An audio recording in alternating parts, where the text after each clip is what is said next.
This world is just overflowing with magic.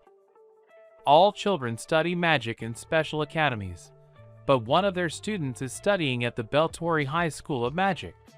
It is located in a remote village. The vice principal asked him something.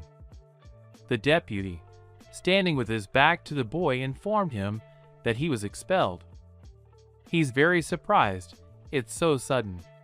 The guy's name is Avis Klein. After entering the academy, his magic is still at level 1. He still hasn't found his affiliation to the type of magic. The deputy thinks Avis is the most untalented student. Will he be able to justify himself even if he gets the required grades in his subjects? After all, he has no scholarship. The deputy looked at him with a pitying glance. Avis grasps at the slightest chance, even though he's bad at everything. This world is only for geniuses. The deputy thinks the boy is nothing. Avis lowered his eyes and clenched his hand into a fist with anger. He would be allowed to stay for a while. The lad was glad of that. The deputy is pretty patient. But there will be some conditions. Avis walked out of the office. This meeting was going to be terrible. Magic is divided into 7 levels. The more a student develops, the higher their ability. Normal students can use the first level of magic. There are also accessories: fire, air, earth, water, lightning, and ice. They come from 6 origins. The student can choose the one that fits best and makes him stronger. So why can't the protagonist find any type for himself at all? The rest of the students have long since done so. Avis was thinking about his own thoughts when someone called out to him. It was a contented guy. His name is Ralph. He noticed that his friend looked really bad and asked what he was talking to the deputy about. Avis sighed heavily. Ralph shrieked so much that the other students turned around. Avis told him about the deputy's condition. He would have to beat Gale in a match or he would be expelled. Ralph is outraged. After all, Gale is the genius of this academy, also with an E rank. Avis will not win, but this is the condition of the deputy. In 3 days, a rank A mage, Emery Grafenland, from the Royal Academy, will come to the academy to observe them. He is one of the lecturers of magic. The protagonist wants to show the lecturer something special and hopes that he will raise his rank in the academy. It looks like Avis really is the victim. First the deputy, then Gale. The Lotus family is really ruthless. The guys noticed something. They saw the same Gale. He grabbed some guy by the collar. The guy was scared, apologizing for something. Gale's hurting someone again. He'll never get tired of it. A girl walked by. She noticed what was going on in the hallway, lowered her head and walked on. It was the teacher. She pretended she didn't see anything. Ralph had heard that Gale had received an invitation to transfer to the A-rank academy.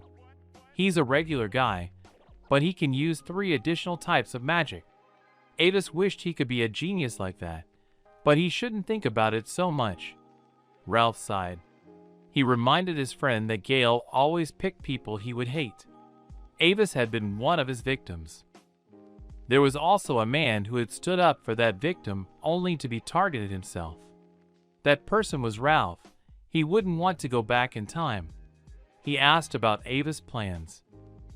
About the plans with Yerisu, since the guy now had no scholarship. The boys looked at each other thoughtfully. They should get going now. They ran, but Avis was thinking about Yerisu. There was a small wooden house between the trees. The window of this house was boarded up. Avis went inside, letting Yerisu know that he was home. The girl was very happy that he had come. She greeted him cheerfully and asked him what was for dinner. The girl was hungry. Avis was mortified that the girl was doing just fine without him and hugged her tightly. Tonight for dinner they are having bean sprouts and steak. Avis hurried to get cooking sooner rather than later. Avis cooked dinner for his little sister. She is trying very hard. but she is not succeeding so far. But that's okay, her older brother is helping her hold the cutlery. The dinner is very tasty, Yaris liked it. His sister is blind. Also, she has a respiratory system problem since birth. There were medicines on the table. They are incredibly expensive. Avis managed to buy them with his scholarship. The boy thought about what would happen if he developed his talent and became a first-class mage, but Yarisu distracted him from these thoughts. She wondered if her older brother ate well. He replied that he ate 3 times as much as she did. Yarisu noticed that her brother was not in the mood. She assumed something was wrong. Avis grimaced at his caring little sister. He reassured her by telling her that he was a top student who got a lot of money and could afford to buy a lot of first-rate bean sprouts. Yarisu calmed down and began to eat her dinner further. Avis can't tell her about his problems. He has to protect her. After all, he is her older brother. The boy picked up a pile of books. It was time to start. He went out into the clearing and started studying the magic books. Avis studied long and hard. But it seems to him that everything is in vain, nothing works. He wondered why he was, because that guy Gale had talent. Avis became desperate. He was on all fours by a big tree. Someone came up behind him. It was his friend Ralph, bringing something. Avis thought that something had happened, since his friend had come at such a late hour. But nothing had happened. His friend had just come to help, because Avis had such important business to attend to. He brought food for him and Yarisu. Avis probably hadn't eaten anything again. The boy was surprised at such an act. Ralph joked that they would have to pay him back with a house and a pool in return. His friend noticed a pile of books and magic circles on the ground. Avis is working hard. He has no other option. Despite the fact that he has no talent, and even his mentor has given him a cross, he speaks his mind like the protagonist of some novel. Ralph knows that Avis and Yarisu are trying hard. Ralph is willing to help if they need anything, because he is only on their side. Avis doesn't realize that Ralph just wants to help him. Ralph is offended, about to go home. He asked to say hello to Yarisu, but Avis stopped him. He told him to wait for the pool house. Avis determined to keep practicing. There were 3 days left. It was already getting light. Avis still sat and practiced hard. He had been practicing for days and was very tired. From fatigue, the boy collapsed on the ground. He lay with closed eyes among magic circles and textbooks. Suddenly, he saw something. It was a dream. In the dream, he stood in front of a dark figure that looked like a man in a robe. Behind this figure flew a light dragon.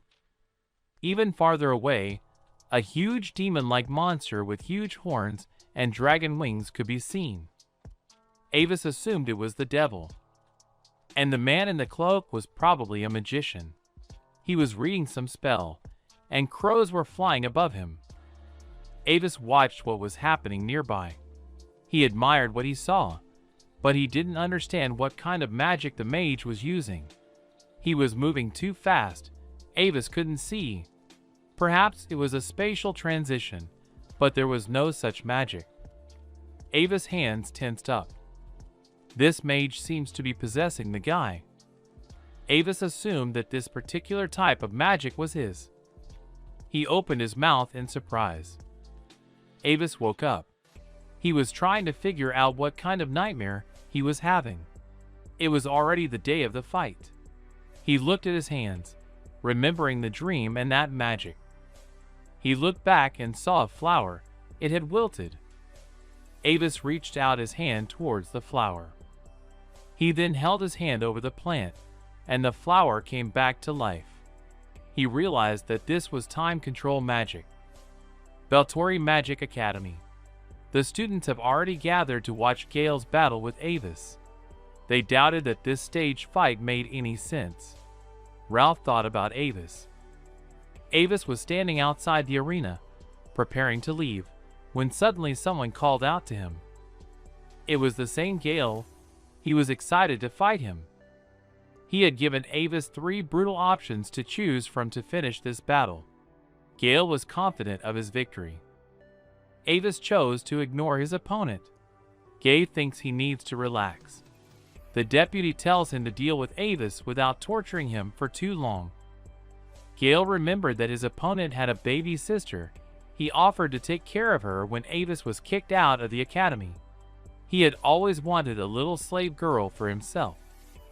A teacher approached the boys and informed them that the duel was starting. They were interrupted just in time. Gale hopes Avis will cheer him up. The training match begins. The contestants take their places in the arena. The vice principal invites Emery to take a seat and apologizes for the small space. The lecturer turned his attention to Avis. The announcer announced the start of the bout. Gale proceeded to cast a spell. He created a huge dart ball and aimed it at Avis. He just decided to have a little fun with it, but Avis immediately dodged it. He appeared behind Gale's back. Gale didn't notice how his opponent was behind him. Avis realized that it was the magic he had seen in his dream. His opponent was confused. He was trying to figure out what was going on and how Avis had managed to dodge his blow. He bulged his eyes out of fear. This magic seemed impossible to him. Now Gale was definitely ready to destroy his opponent. He recited a spell, releasing dark magic orbs. The onlookers were startled. It was close. Gale smirked as he stood with his arm outstretched. Avis appeared right in front of his face, at arm's length. Gale clearly hadn't expected this. Avis swung. He hit his opponent and disappeared. Gale didn't realize what was happening. Avis headed towards him, but his opponent is scared. He stammeringly asks him to stay back. But Avis doesn't listen to him and boldly walks forward. Gale is startled and creates a huge dark ball above his head. Avis was not affected by his magic. His opponent was very surprised that he missed. Avis was in front of him again and delivered a blow that knocked his opponent back. Gale went down. Avis and the audience were shocked at what had happened. He stood with his arm raised, looking in surprise at his opponent. Ralph was very happy for his friend. He had done it. He had won. Avis could not believe his victory. He ran to the deputy. Since this guy won, it means he is staying in the academy. But the deputy principal didn't share the guy's joy. He slapped him. The guy was dumbfounded. The deputy was very angry with him. He didn't understand what kind of magic the guy used, considering him a cheat. Avis tried to justify himself by recalling their conversation in the office. But the deputy didn't listen to him and continued beating him. Someone came up and asked him to stop. The man reminded him not to raise his hand to students. He turned to Avis and introduced himself as Emery de Count Finrod. He then sat down next to him and extended his hand. Emery remarked that this was a very interesting fight. The boy didn't refuse to help. The deputy was angered that the lecturer gave his hand to such a person. He was sure that this guy had taken banned drugs and cheated everyone during the fight. Emery agreed that this was not okay and asked what the deputy would do with him. The deputy intends to expel the guy from the academy. In his opinion, he and Gale are the victims of this deception. Only a fool is incapable of correctly identifying a student's potential. Emery refused to consider the case for the promotion of this academy. He never attends academies, however. He was persuaded by the stars to come here. And this was the right decision. He turned to Avis. Emery suggested the kid to join their academy. He could go to the academy today. The lecturer promised him a better life there than at this academy. The deputy didn't understand why this guy got such an offer. Avis was equally surprised. Thinking of his little sister, he agreed. He sincerely wanted to be accepted. After a while, Avis and Yerissa gathered their things and hurried to the train. Emery was surprised that the boys were so early, but the boy explained that they didn't have much to pack. Yerissa introduced herself to the mage lecturer. The man was pleased to meet her. He motioned for the guys to sit in the seat they preferred. They made themselves comfortable. The chair was very soft, and the guys enjoyed the comfort. Yerissa was very curious about the academy her brother would be attending. The day flew by like a bullet. The boy didn't even manage to say goodbye to Ralph. Even though he didn't like this academy, but this kid was fun. Emery passed by. He looked out the window and drew Avis' attention to a man standing near the train. Ralph was standing there. He was trying to catch his breath. He was running as hard as he could to get there in time. He wondered what had happened. By defeating Gale, Avis had become a real hero, but that didn't make him happy. Ralph reminded him that Avis had a very good relationship with Yerissa. Ralph wished his friend good luck. It was time for the guys to say goodbye. The train was leaving soon. Avis wished Ralph all the best. Avis is sure that they will meet again. Ralph ran beside him and shouted that he would ask for a huge house. The train sped away. Ralph waved after it. From this moment begins to become a legendary mage of a young man, whom everyone called Nothing and about whom the world knows nothing yet. Today is the beginning of his legend. Avis was called a lowlife with no ability for magic. However, through sleep, he mastered the magic of time, which had been lost for that period of time. This power was noticed by Emery, the best magic teacher in the entire country. It was decided that Avis would be transferred to a prestigious magic academy, where only true geniuses were accepted. Avis was ecstatic. It's an A-rank academy. Granvari Royal Academy of Sorcery. Emery offered the boy a quick tour of the academy. The teacher showed him where the indoor training ground was, where he could practice even in rainy weather. He showed him the library, which holds about 2 million books. There are 7 pools in the academy, and water magic can be practiced there. There is also an experimental building where professors conduct research. Everything was simply amazing. The corridor they were walking down was all shiny. They went to look around the dorm room. Looking inside, Avis was shocked. He couldn't believe that this room was just for him and his sister. Avis would have a magic rank test the next day. He needed a good rest. It's like this room was made for aristocrats.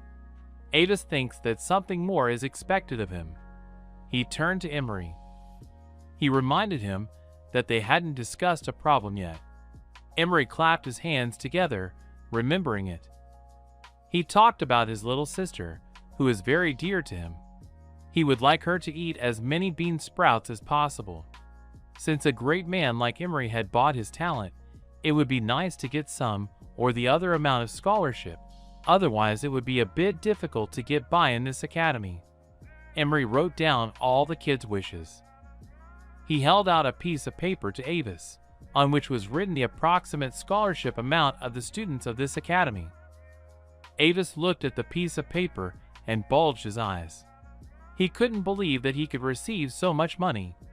The amount was 10 times more than before. Apparently, he was convinced. Now it was Emery's turn. He approached Avis and asked if he was the only such mage in the world. The magic he used was time control magic. Emery was very persistent in trying to find out who taught the guy such a complex magic. The teacher could wake up Yerissa. He hadn't seen such magic anywhere else in the world, so he would really like to know more about it. Avis told him how it really was. His consciousness had established a connection with an ancient mage in a dream. He couldn't see this mage, but he fleetingly defeated a demon and looked very cool. He felt like it was a 200-year-old war of demons against humans. Emery hesitated for a moment. He headed towards the table, while asking the guy to fulfill 2 requests, since he was now a student of this academy. First of all, he shouldn't tell anyone about their conversation. It should remain a secret. Otherwise, they might attract the attention of something bad. Avis was confused. Emery rattled his cups calmly, pouring tea. He asked the boy's opinion about modern types of magic. Avis didn't have much experience to speak of. The instructor thinks their range is too limited. All educational institutions say that there are no other types of magic except those 6 with absolute truth. Modern magic, for whatever reason, does not go beyond this thinking. Emery tries to ignore this, but is this the right approach? In a closed wing of the Royal Library, some pages are often torn out of books. The tutor wondered about various things until he saw Avis' magic. He is now certain that there is a darkness that dwells in the magical part of this land. This darkness is trying to steer the magic in the wrong direction. Avis is worried that nothing will happen to him and his little sister. But it seems Emery isn't the only one who noticed the true nature of his magic at that fight. If this guy wants to protect his sister, he has no choice but to help Emery expose that darkness. Avis hesitantly agreed to help. Anyway, he must keep what he had seen in the dream a secret. But the teacher's desire was to use this magic more and more. While using this magic, Emery would like to observe people's reactions from the outside. A protruding stake, at times, is hard to bring down. There is a famous urban legend about a mage who won the war of demons against humans. It was a magician named Clausewitz. According to legend, he defeated the Demon King in that very war 200 years ago and left behind a book of spells describing a number of undiscovered types of magic. However, there are rumors that the mage himself is not listed in the official records, and that this book does not actually exist. Emery speculates that Avis was this mage in a past life. The boy completely disagrees with this assumption. After all, it is based only on a dream about the war against demons, in which that man may have had something to do with this legend, but the very existence of Clausewitz is very doubtful. If Avis doesn't take dreams seriously, he won't make a good mage, and there's a catch to the whole story. Emery gave the boy a book of Clausewitz's undiscovered spells. Avis was very surprised by this book. Many experts have tried to decipher it, but no one can manage it. Emery's second request was to decipher this book. Apparently, the magic he used and the magic depicted in this spell book are one and the same. Therefore, the teacher is confident that Avis will be the one who can decipher it. If he can do that, he will also get the power to help him resist the darkness, and then he can defend himself. The boy took the book in his hands. He would need to get the hang of it, of course. The book was full of ciphers. It would be difficult. Suddenly, there was a voice that announced the completion of the soul confirmation. A girl appeared from the book. This girl mistook Avis for the same mage named Clausewitz. This girl was glad for the opportunity to serve with him again. She vowed to follow him again as his loyal right hand. Emery and Avis were shocked by what they saw and heard. There are some inexplicable things going on. This Ainsworth girl is a great spirit whose existence has only survived in historical sources. Emery searched for them all over the world and finally saw her. He didn't think she really existed. She noticed that Avis' clothes were a bit stained and offered to change him. Ainsworth was very persistent and started to change the boy's clothes. He fought back as best he could. She thinks he is a Clausewitz because his soul has the same form as this mage. From the type of conversation she was having, it could be inferred that Avis was indeed a Clausewitz in a past life. Avis tried to catch his breath after changing his clothes. Being a spirit that can materialize and perform actions on its own is a great achievement. But here, like Clausewitz himself, there is officially no record of her. Does that mean they disappeared in their sleep? It's possible. Emery turned to the spirit.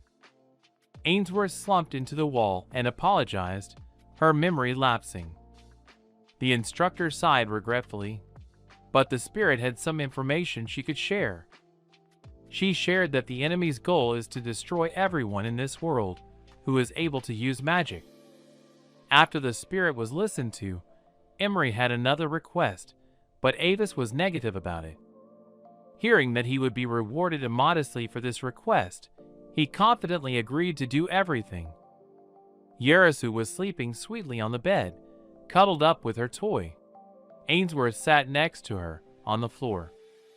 The next day, it seems to be a S-rank class. At a glance, everyone seems to be from good and prosperous families. Emery said that it would be immediately noticeable. These people have a strong aura. An attractive girl named Linolyn walked by.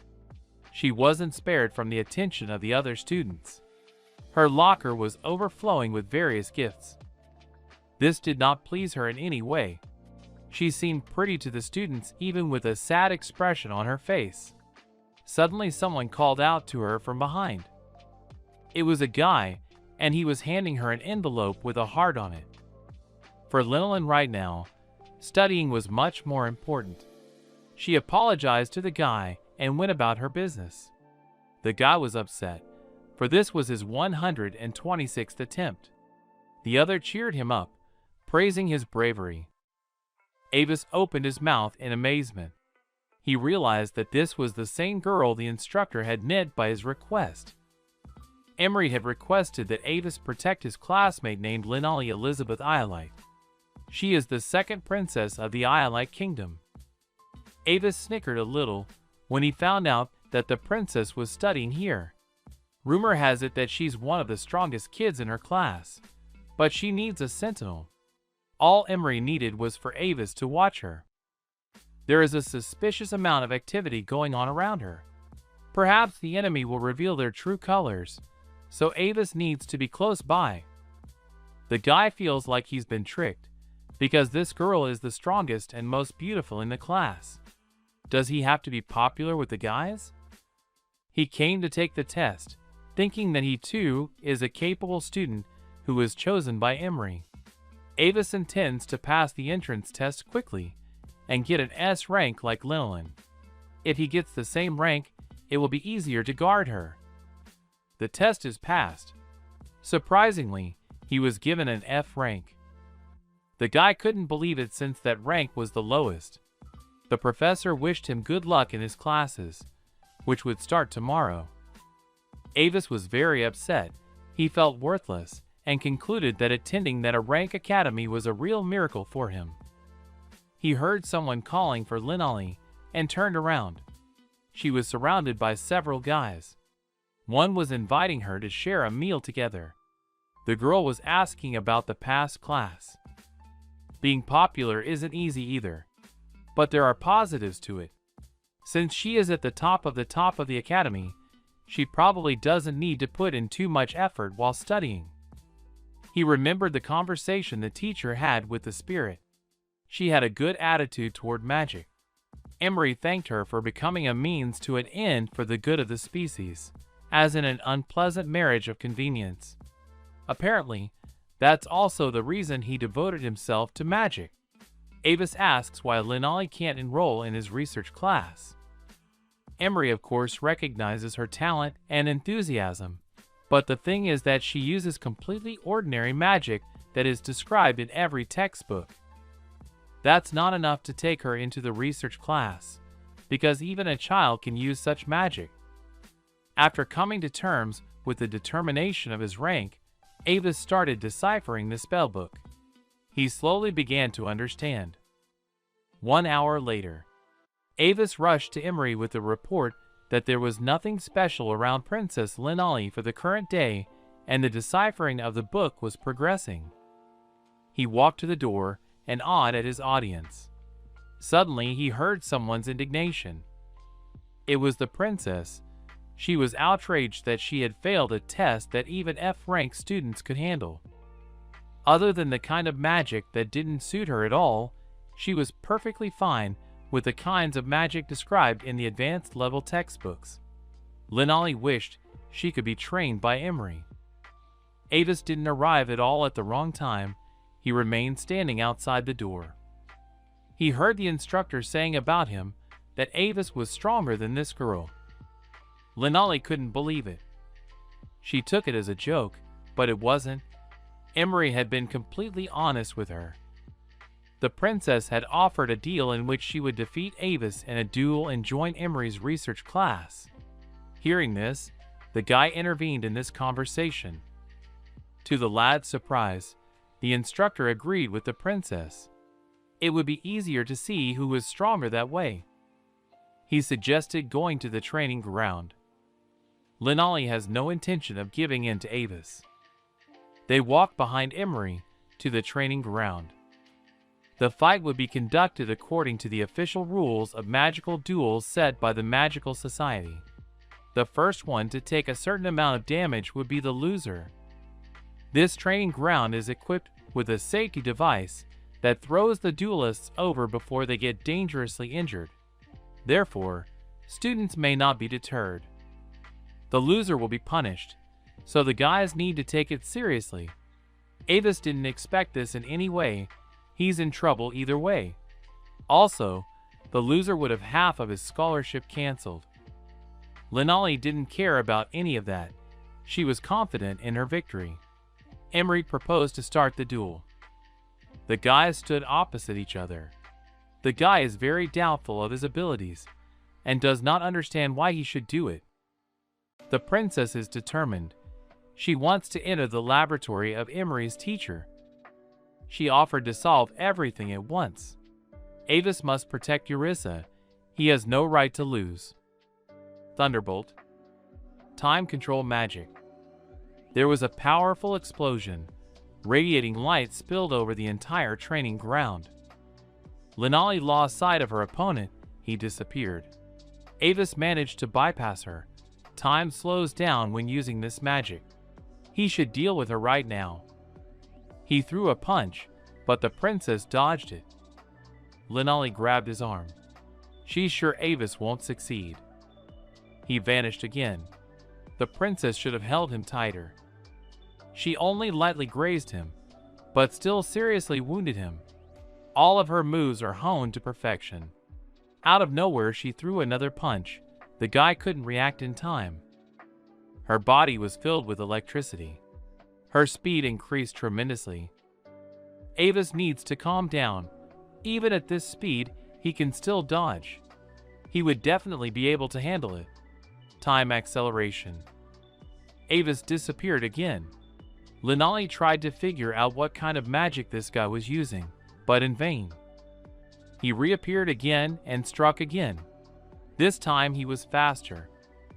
Avis moved lightning fast, surrounding the princess on all sides. Then he stopped and grabbed her arm. After tripping her, he knocked the princess to the ground. Avis can't lose, but the princess has no intention of giving up either. With the help of magic, she picked up the casings. I think this is the end. A thunderous explosion. A huge ball formed. Emery was fascinated as he watched the battle. Linali stood by the split pad, trying to catch her breath. She closed her eyes. She admitted defeat. Finally, this battle had come to an end. Avis used the magic of turning 7 seconds into an instant that he had read about in his new spell book. He was worried, for he had only memorized it. The boy's bones ached all over. Linali held out her hand to him. She thanked him for this duel. She had learned a lot from it, and now realized that there was still a lot to learn. The princess recognized the guy's magic as amazing, and would like to learn more about it next time. This girl is pretty good. Avis shook her hand. Those two did a good job. Thanks to them, Emery enjoyed himself to the fullest. He applauded the guys. The teacher explained to the princess that she didn't have enough power to use her magic yet, even though she could use magic from the textbooks. But he was mistaken about the magic she was using. It was quite interesting. Linali was pleased by that. Emery offered to train her along with Avis. The princess happily agreed. The instructor remembered the punishment for the loser. Linali agrees to everything. For the next month, they should date as boyfriend and girlfriend. The guys were stunned. They certainly did not expect such a punishment. Mrs. Ainsworth reminded Avis about the start of the training sessions. He had 39 minutes to get ready. He needed to arrive 15 minutes before the start of the training session. Arisu happily helped set out the plates. They sat down at the table. Spirits don't need to eat, which is very convenient. Although Avis has a high stipend now, he wants to save as much money as possible. Yaris won't be bored alone while he's away, because the Ainsworth spirit stays with her. His little sister noticed that there are more bean sprouts than usual this time. He really is rich now. Plus, he has Mrs. Ainsworth. Yarisu is proud of his brother. For his little sister's sake, the boy will try even harder. He hugged her tightly before leaving, asking the spirit to watch over her. Luck would be good for this guy. As he left the room, he turned around once more and heard Yarisu offering the spirit to play. Avis looks like a child of some noble house. Suddenly someone wished him good morning. It was Princess Linali. She thanked the boy for yesterday.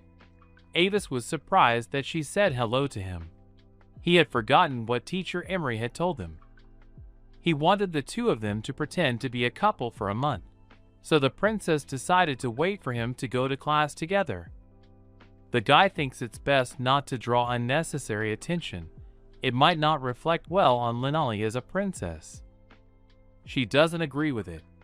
Some families who tried to use her as a tool in their political marriages will be upset, but it doesn't matter. She's sick of being pestered every day with confessions and not being allowed to concentrate on learning magic. This girl and teacher Emery has it all figured out. Right after the duel, he said that he'd better get to know her better if he wanted to protect the princess. He also said to make the guys stand out more strongly, but would that be for the best? Perhaps that's a good way to go about it. This pretending is just for learning magic. Linali is not going to fall in love. Avis once again made sure that they had everything smoothly planned out. The princess doesn't need to worry about it since this guy doesn't like strangers. She suggested they figure out what to call each other. Since they are a couple in love, it would be weird to address her as princess. Linali asked to call her by her first name. He considered her wish. Despite the request, it embarrassed her. She suggested to go together. Avis agreed. The guy escorted the girl and they said goodbye. Finally, one can exhale. He was very worried. In his old academy, Avis didn't even talk to girls, and here he had to pretend to be a guy, and not just any guy, but a princess. He had just moved to a town where he didn't have any friends yet. It seems like everyone's alienating themselves because of rank. You can't be weak right now. You have to decipher the spell book, study, and also pretend to be a guy. Emery could say at any moment that he's cutting the scholarship, so you have to do your best. Avis timidly walked into the classroom, wishing everyone a good morning. Surprisingly, his classmates greeted him cheerfully. All because they saw him walking along with Princess Linali.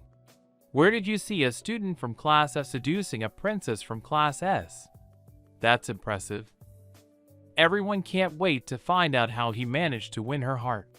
One girl from this class likes a boy from Class B, and she asked Avis for advice on how to woo him. The others also pestered him with their questions. Avis was confused. He didn't know what to say. Someone came up and quieted everyone down. If they kept on like this, they'd get this kid in trouble. It was the head of the class, Dorian. The classmates didn't stop. They thought Avis was going to tell them something important. Suddenly, the head of the class joined in with his question about his popularity among the girls.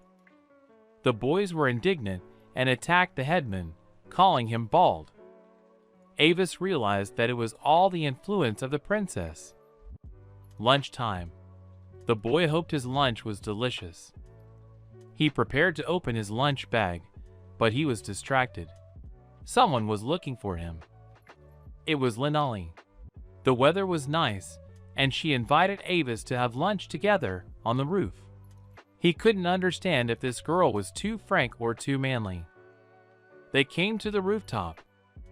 She saw the guy's lunch and was horrified. Avis decided that his companion was delighted with such a lunch and began to praise it, calling it the food of the gods. But it would have been better if he had not opened it. Avis was grateful to fate for such a large portion. She agreed about the price and the heartiness of this meal, but she doubted the nutritional value. Avis gets a scholarship and should be able to afford other food.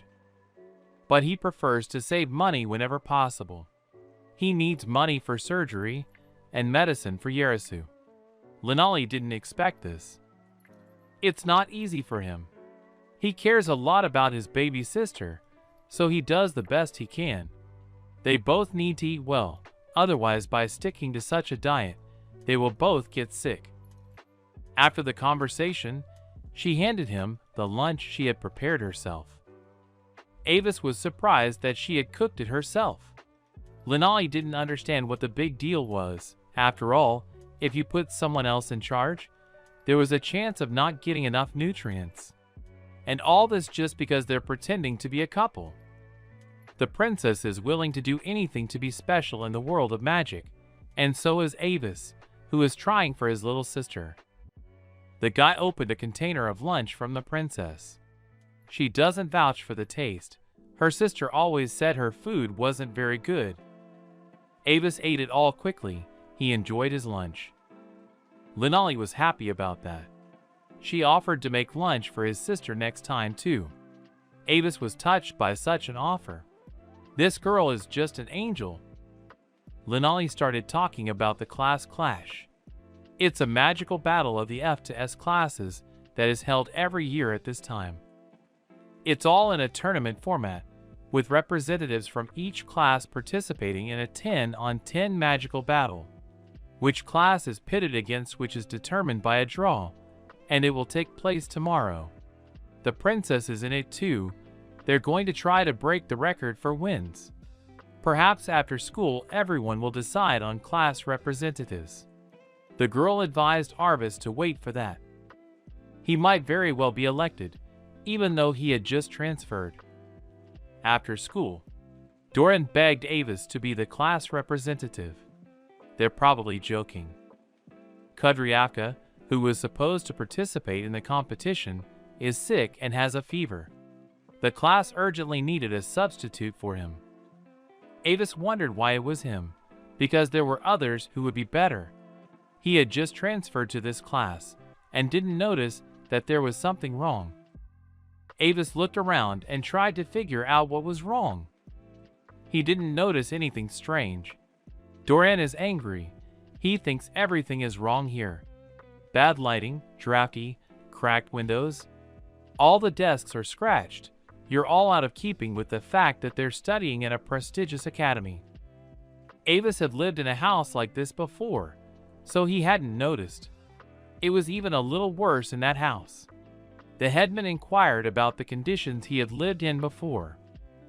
In Class F, everyone has the lowest level in the test. It's a class of total losers and underachievers. They were purposely put in that environment as an example for the rest of us, so they would be motivated not to end up the same way. It's disgusting. So this time before the competition, Doran talked to the class teacher. He said that if they win, they will be provided with better facilities. But the teacher has no faith in their success. Since the F class came into existence, it has never won once. It's a shame, but it's just like the class teacher said. But now they have a ray of hope. Avis will be talked to by the rest of the classmates. Doran clapped his hands. Avis was surrounded by his classmates. That crowd scared the kid. He got confused. Their only ray of hope is Arvis. Emery's got him in the F class for some reason. He talks about his little sister all the time and eats nothing but bean sprouts for lunch. Despite his eccentricity, he has won the favor of the Academy's leading beauty, Princess Linali. They believe that Avis should be the F-class savior sent to them by God himself. He has the power. Avis now understood how his classmates felt. Dorian again asked Avis to replace Kudryavka, who was pretending to be sick, and participate in the tournament. If Kudryavka loses, he will use his alibi to strike back at the Academy principal. Dorian wouldn't want to resort to that, but they just want to strike back at the people who look down on them. Avis agrees to fight together. The guys clearly didn't expect him to agree so quickly. They are very excited and ready to show what they can do. Avis didn't get a chance to talk to them, but they watched him. The next day, Dorian showed Avis their secret base. It's an old academy, all on the 3rd floor. The guys went inside. The others were already waiting for them. Everyone was eager to know the result of the draw for the tournament, who would be their first opponent. Dorian finally announced the result. Their opponent will be a class. The guys started to resent. They thought that this was the worst-case scenario, and there was no way to deal with them. E or D class would be theirs. The rules of the match are simple. The team that defeats the captain, who will be wearing a special red robe, will win. The classmates were completely drooping, but Dorian tried to cheer them up. He had already devised a strategy against them. All 10 of them would attack the enemy captain at once. If they did that, they could even win the A class. The boys weren't satisfied with such a plan, and they pounced on the headman again. Grudgingly, they tried to think of more strategy options. Suddenly Avis had an idea and voiced it to the others. From that day on, their intense training for the tournament began. And finally, the day came.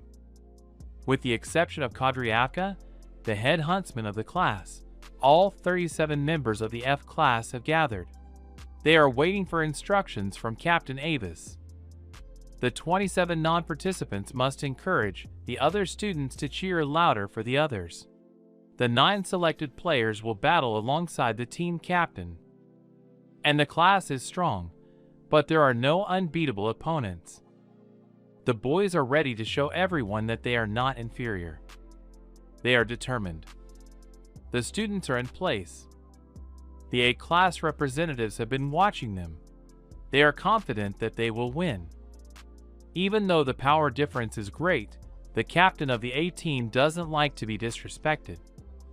Their captain is a long-haired guy, Leon Fjortart. They are ready to face their opponents with full dedication. Class A versus Class F. The class confrontation is declared open.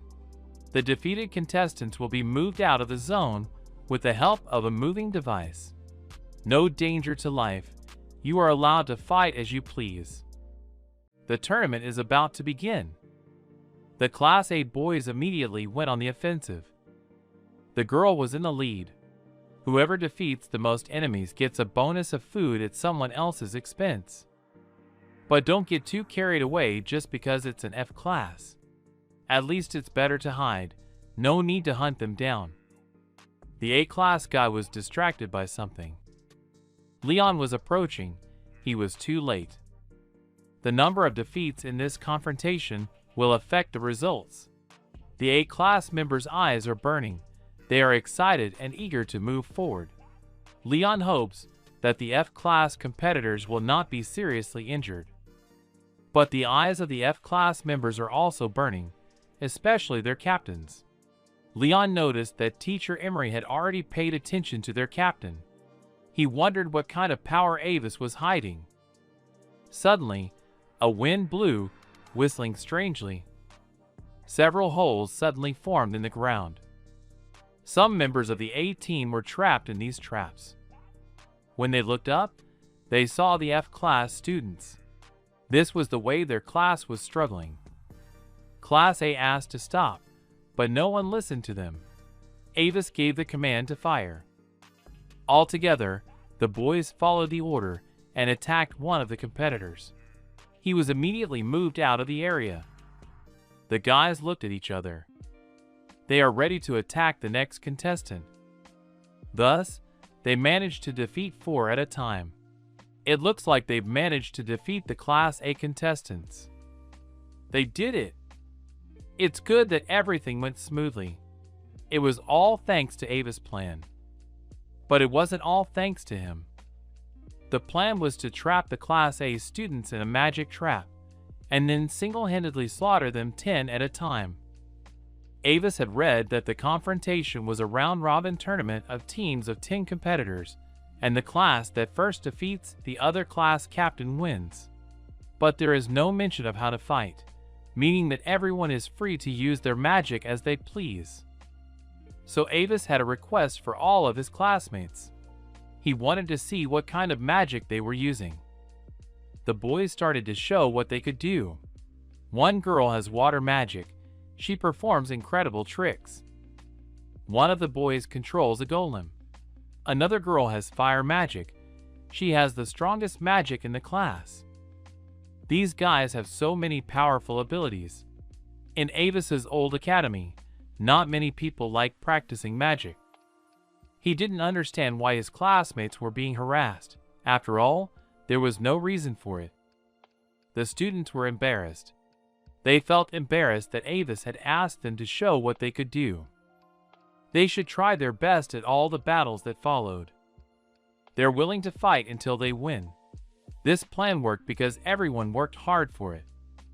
The A-class students may have had a plan, but Avis believes that they let their guard down against the lower-ranked team, and it played into the F-class hands.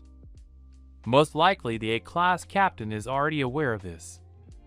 Storm Greenvaria. This is the nickname of the A-class captain. His real name is Leon Fjortart. He uses powerful wind magic. Even though he's a Class A, he's as good as Princess Linali. If that's the case, there must be a catch. Avis has a bad feeling. He asked Doran to check the other traps. They looked at all the holes. The guys saw that all the traps were activated, but there were no casualties. There is no way to get out of these traps on your own. It looks like they escaped the traps before they fell, but there are footprints. As you'd expect from a Class A, we can only wonder how they escaped. Suddenly, Avis had an epiphany. He shouted to his team to get away. But they didn't make it in time. 5 of them were swept up by a large torrent of wind that looked like a hurricane. This was Leon's doing. On the first try, he took the 5 of them. From helping his classmates, he lost his concentration. Avis understood what the Greenvaria storm meant. He tried to protect his classmates. They should have run away into the woods, a safe distance away. But the girl from the A-class team reacted lightning fast. She would not let them escape. Avis was left alone against the entire A-class. They wanted to show what they could do for once. The F-class captain clenched his hands into a fist. It seemed that 2 of his team had managed to escape after all. Leon needed bodyguards for the time being. He planned to go after the others later. He turned to Avis. Suddenly 2 of his team were immobilized. Leon used the magic of the Great Storm, but something went wrong. He spotted his opponent but couldn't catch him. Leon tried to locate Avis. He was very close. The magic of transformation. Seconds into moments. Leon tried to figure out at what point his opponent was on top of him. It was like teleportation. The A-class captain tried to use the spell as fast as possible, but it was already useless. Leon admitted defeat. Doran was very happy that his class had finally won. They had beaten the A-class. This was exciting. Avis was truly their ray of hope, and that moment when he defeated the A-class captain was simply amazing. Avis was even embarrassed to hear the praise for himself. Someone interrupted their joy. It was Leon. He had come to Avis. The boys thought he had come to avenge his loss. Storm of Granvaria walked up to Avis and took his hands. He thought the previous battle was great and came to learn more about the F-Class captain. Leon offered to be his friend. Avis was taken by surprise by this. While the girls were excited about this tournament, the next match was decided. Class C was assigned as their opponent. Class confrontation. Class F versus Class C. The second tournament begins. The captain of the C team is named Wilbella Strawberry, and she is ready to get the head of the F-Class captain. A few minutes after the second tournament begins, the C-Class students found the F-Class traps. They were well hidden, but it was just as Wilbella had planned. She has the A-Class to thank for that. They had already fallen for the Class F traps and helped the others understand how to roughly set them. Although the C-Class captain didn't expect them to place their traps exactly the same way they did with the A-Class. They don't expect much from their opponents and plan to walk along the edge of the forest where there are no traps. The finale is just around the corner. Wilbella is very cautious. She is sure she won't fall for the traps, unlike Class A. She thinks she is brilliant. The boys were cautiously walking along the edge of the forest when suddenly they heard rustling. One of them suddenly disappeared. A crackling sound was heard. They looked back and saw that one of them had fallen into a trap. Wilbella wondered how he had gotten there, and when the F-Class had set the trap, two more of her class had fallen into the trap. The C-Class captain didn't realize what was going on anymore. She hadn't even heard of this. How do you fight an enemy you can't even see? Wilbella was the last one left. Avis was right next to her and pushed her. She was trapped like the rest of her classmates. Finally, the girl saw the F-Class captain and his classmates. They were proud of themselves. They were being watched and were surprised that the boys had defeated Class C. These were the teachers of the Royal Academy of Magic of Granvaria. Class F had changed a lot this year. It was an exciting spectacle. For the first time, pit traps were used. It looked like it was time to prepare to upgrade their classroom. Their class teacher was against it. He thinks the boys will spoil the history of the academy. But opposing classes is a wizarding competition. There's no point in fighting if there's no difference in ability. In fact, the rules of the tournament allow for all the measures one would use in a real battle. Be that as it may, it's great that the F-Class students are showing this side of themselves. The classroom teacher grabbed his head. This newcomer had piqued the interest of one of the teachers. The teacher was sure that this unusual strategy was the work of the newcomer. Had Emery anticipated such a change in the F-Class students? Emery withdrew before the start of the next match. The teacher's reaction was quite presumptive. It's just beginning. Avis is the reincarnation of the great magician Clausewitz. Class F has won again. They are in the finals. The students have waited a long time for this moment. One more victory, and that's it. They were very happy about it. Leon came to their class. He informed them that he was a fan of Avis. Avis autographed a piece of paper and handed it to his newfound fan. He'd been working on that signature for years, hoping to become a great magician someday, but he'd never imagined it would come in handy so soon. Leon unfolded the sheet toward his classmates. There was a drawing that reminded Leon of a monkey trying to stand on its head with a broken spine. A girl knocked on the door. It was Wilbella. She had business with the F-Class captain. She shook Ava's hand cheerfully, complimenting him. The C-Class captain considers herself a genius. She knew about the traps beforehand, but in her opinion, Avis, knowing she could avoid them, decided to get them there on his own by hiding farther away in the forest. Thus they defeated the C-grade classmates. But Wilbella is still sure that it wasn't easy for the boys to beat a genius like her. In fact, it was very simple. She underestimated the F class, but they deserve praise. For the first time since entering this academy, they were called strong. But it was too early to relax. Wilbella doesn't think they know their next opponent. Their match has probably already started. The boys went to watch it. Princess Linali is awesome. They didn't nickname her the Empress of Thunder for nothing. It looks like this team will set a record for winless streaks this year. Avis saw Linali on one of the participating teams. She seems to be in great shape. Princess took out another one. Class B only had 3 participants left. Will these 3 be able to defeat Linali? Avis noticed someone standing behind the Class B students. It was a girl. She was mesmerized by her magic. Her name is Eva Valenstein, also known as the Princess of Snow and Ice.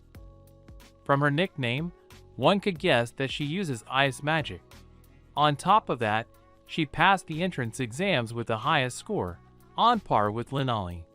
She comes from a famous family that has produced many famous ice mages, and many believe that she is the best product of the Valenstein family. Eva is a quiet girl who spends most of her time reading grimoires even during class.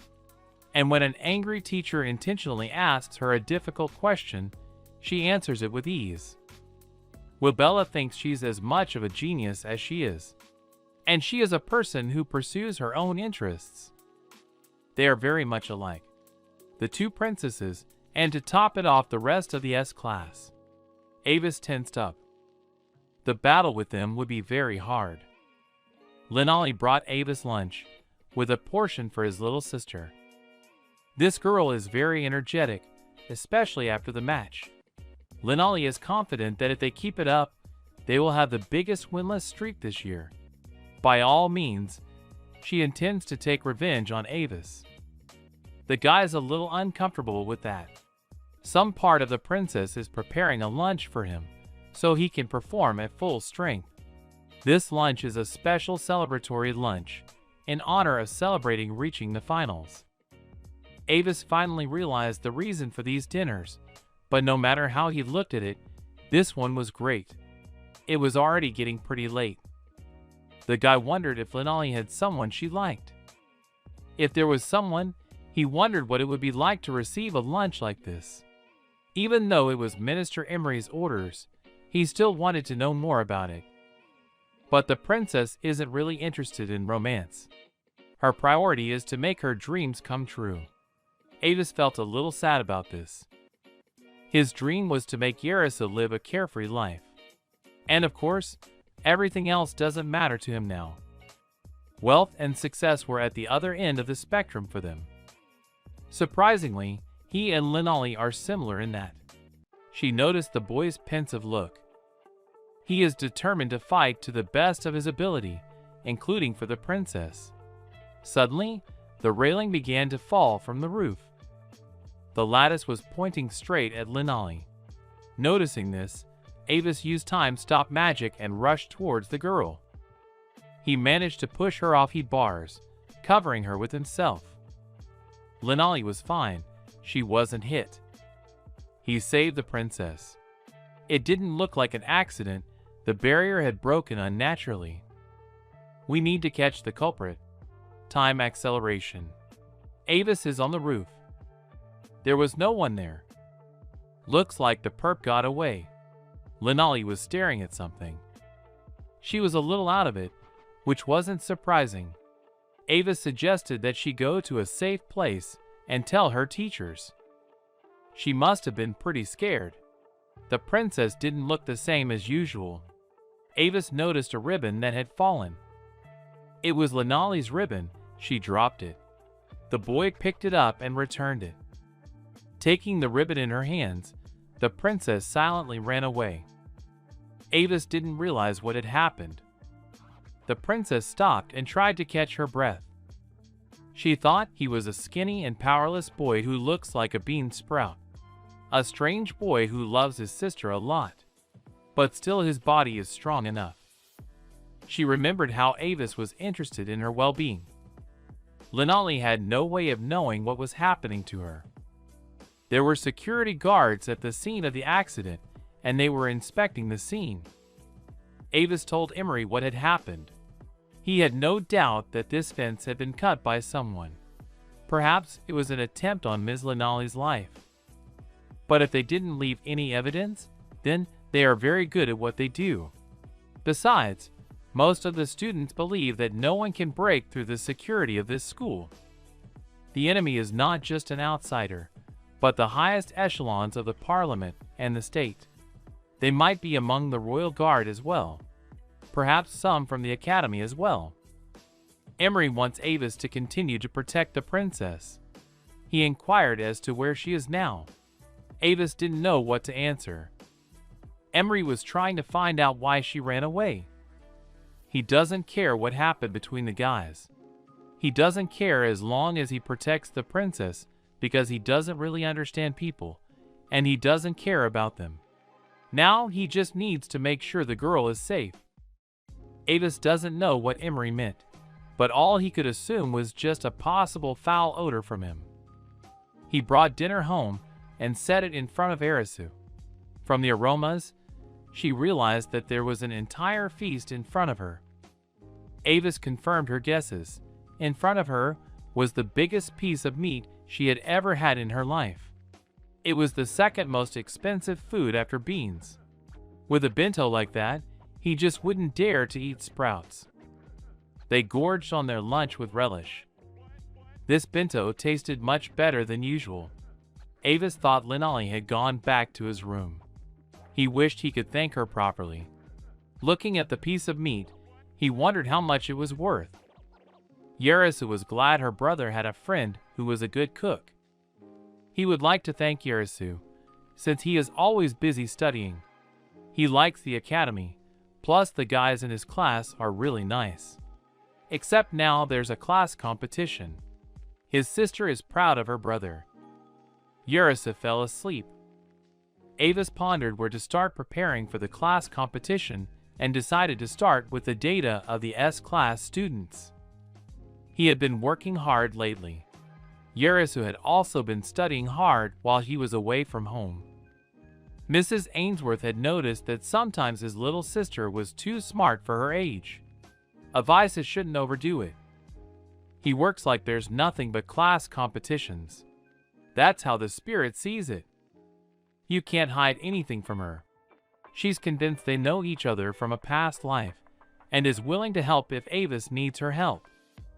His priority is to make things right for Yarisu. He has to deal with Linalli somehow. 3 days later. It's time for finals. It looks like the F-class team has been joined by some partisans, in the form of Leon and Wilbella. They've been working magic with this class until finals, and Avis is grateful to them. In all the years of inter-class competitions, only the S-class has always won. It would be funny if Class F won. If they win, it would mean that Class A and C are equal to Class S. They are bound to win. Avis and Doran are thankful for these guys. They are only getting stronger. The guy in the mask hopes to move up to Class D next year. His classmates thought it was a betrayal, but he tried to explain himself. It's impossible to hide how much he cares about his F classmates, but is willing to do anything if the D class wants to accept him. That's what's called betrayal. Doran likes his class. The guys were already good, but now it's like the atmosphere has changed.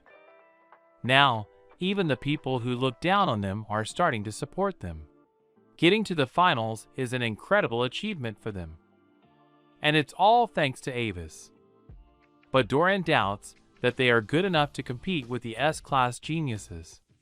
And he doesn't know if he can be strong enough. But he hopes their class can do well. He considers the whole S-class to be a collection of monsters. Avis doesn't agree with him. He is determined to definitely become stronger, along with Doran. So, it was time for the finals.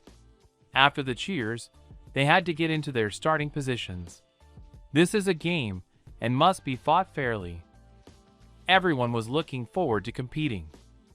Both classes greeted each other, and it was time to continue. Avis turned to Linali. Shouting after her, he wished her class good luck. After what happened, she continues to avoid him. Even when she made bento for Yarasu, she just handed it over and ran away, saying she was in a hurry. He's already starting to believe that there really is a foul odor coming from him. The command for both classes to take their positions was given out. From now on, the finals of the inter-class competition would begin. The game has begun. Avis hopes that none of the guys have forgotten the strategy and data on the S-class students. First of all, they have to defeat Linali because she will surely go to fight alone to score more points. She won't fall into the pit, so it was decided to attack her from the trench the guys were standing in. They made her using earth magic. It's also a good way to avoid lightning strikes. In the same way, the guys also set a lot of traps along the roads the S-class students would most likely take. In addition, the sticky traps become stone traps after they are activated. Avis was a little hurt by Linali's attitude, but right now, they need to concentrate on the game. The guys are ready for battle. They started to worry that Linali wasn't coming. Avis put forward his assumptions. Perhaps the S-class guys realized their plan and decided to attack from the forest. Or they want to fight team on team. One guy noticed the S-class students. There are 6 of them, but Linali wasn't seen with them. That only means one thing: she is acting alone. The F-class guys were waiting for their opponents to reach the top of the hill to attack all at once. If they get scared, Avis is ready to go straight at them, and if his classmates can't resist their attack, they will run into the forest from the trenches. The opponents are approaching. Avis gave the command to attack, but they were covered by an avalanche. He didn't realize what had happened. 2 of them dropped out. Doran coughed and demanded instructions from the captain. The captain gave the command to retreat into the forest. The S-class was too strong after all. The S-class escorted them with a glance. They would continue to eliminate traps and pursue the F-class students. Lady Eva had told them not to act too aggressively. The short-haired boy had been watching her lately. Their Thunder Empress, Princess Linali, wasn't in the best shape right now. It might not be a good idea to hold back now since the competition had already come to an end. Practically all the points were taken by Linali. Her classmates have nothing. And since she's not feeling well, it's a chance for the others. They've decided to move on. After all, they're all in the same class, so they have the power to match Eva and Linali. And this guy is ready to prove it. He found them. The guys were stumped. Class S is attacking.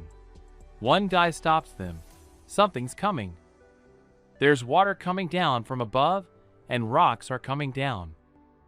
The guys tried to dodge. It was a torrent of rock. Defeat was inevitable. All 6 of them were defeated. It was a great job. The F-class captain's plan worked. Compared to Linali and the Ice Princess, the other S-class students had very few points, so he assumed that they would want to score points in this match. Avis was glad that they behaved like that. On the elevated ground, with the help of earth and water magic, a tank of mud was created that led to a recess below, right onto the S-class members, after which there was a rupture of the tank. The members of Team F were left with 4, while their opponents were left with 8. The guys shouldn't be discouraged. However, Linali should be alone right now. She was running through the forest and stopped to catch her breath by a tree. She seemed to be lost. Even though she was sure she was going in the right direction, her poor health seemed to have taken its toll. Perhaps it was because of the time Avis had saved her. She didn't even thank him for helping her. But when she starts talking to him, she gets so nervous she wants to run away. Maybe she's afraid. Or maybe it's something else. She's convinced herself it's a new kind of mental illness, and that's why she, a brilliant person, can't figure out the source of the problem. All because it's a special kind of mental illness that no one in the world has ever discovered. But now is not the time to think about that at all. The princess has to get the most points. It's time to catch up. She heard rustling deep in the forest. It was probably an F-class student. She got down to business. As she ran out of the forest, she saw Avis and was stunned. He turned around and saw her. She waved at him nervously, hoping he was alone. She set up to fight. Avis tried to tell her something. The princess threw herself at the guy. He tried to turn her attention under her feet. She didn't listen to him and fell into a trap. Avis held out his hand to her. He helped her just the same. The girl squirmed in pain. The F-class captain found himself very close to the princess. They were trapped in his class, a trap from which there was no escape. Linali was furious. What was Avis going to do next? Final battle. The 6 members of Class F were defeated. There were 8 students left in that class, and 4 in the opposing class. The boys turned to Mrs. Eva. Eva Valentine is the captain of the S class. No matter what the F class does, she is confident of her class's victory. Such a small and fragile girl, but she acts like an adult. If she said so, the boys should definitely win. Plus, the dark-haired girl is sure that right at this moment, Ms. Linali had defeated more F-class students. But things weren't so rosy. Princess and Avis were trapped. Linali was pounding him. He was trying to calm her down. After all, the more she resisted, the worse the situation became. She finally calmed down regardless of this situation. The most important thing now was that Avis didn't say anything stupid. He apologized to the princess. The guy regretted that he could not prevent falling into this trap. The girl was too nervous. The captain apologized for the smell. He was sweating. Linali always thought he smelled like the honey soap they issued in the dormitory. This odor was pleasant to her. Avis pushed thoughts of hugging her out of his head. Even though what happened was an accident, he wouldn't feel good if he was found in this position with the princess. He wondered why he had saved her. After all, this guy could have defeated an S-class ace if he hadn't interfered. But before he could think about it, he gave her a hand. He pushed away any thoughts of doubt. The princess had been assassinated and Emery had asked him to protect this girl. It was just a reflex. He was worried about his classmates, whether they were alright. Of course, he gave them a plan of action in case he wasn't around. His classmates searched the forest for the captain. Dorette assumed he was fighting Linali, so Avis' opponent was the Empress of Thunder. They regretted that they had to split up to check the traps. As soon as their captain disappeared, the boys felt uneasy. Before they knew it, Dorian had become Avis' confidant. As deputy captain, he must do something about it. The headman tried to cheer the boys up. He believes that Avis will definitely win. After all, he has performed a miracle before. Then he remembered the captain's plan. They had to first prepare to meet Eva Valentine on the main battlefield. When she entered the target area, they would unleash a prepared landslide and all the magic they were capable of. They have decided to wait. It's the least they can do. Above the trap, birds sat on a branch and chirped. 3 minutes passed, which for Linali lasted a very long time. Avis had made up his mind.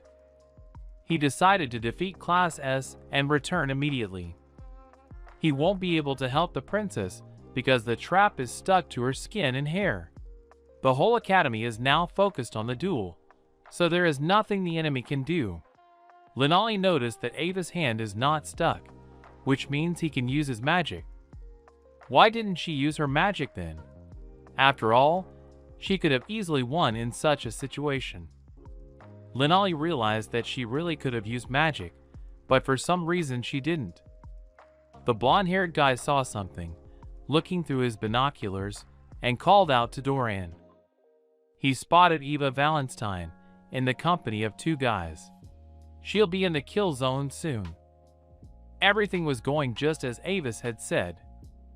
The time had come. It was time to show them their power. They unleashed the might of their magic on the S-Class students. Eve was calm. Blowing into the palm of her hand, she channeled the ice flows. A huge wave hovered in the air above the boys. Doran couldn't believe his eyes. Eva Valentine looked up and saw who she was looking for. A blonde-haired boy named Marcus was in an ambush. He was surrounded by ice crystals. The ice continued to expand, engulfing the guy. Watching what was happening, Doran couldn't think of anything better to do than to retreat. But Eva wouldn't let them escape. She channeled the ice flows again. The F-Class students were stuck in the ice. Attempts to resist were futile.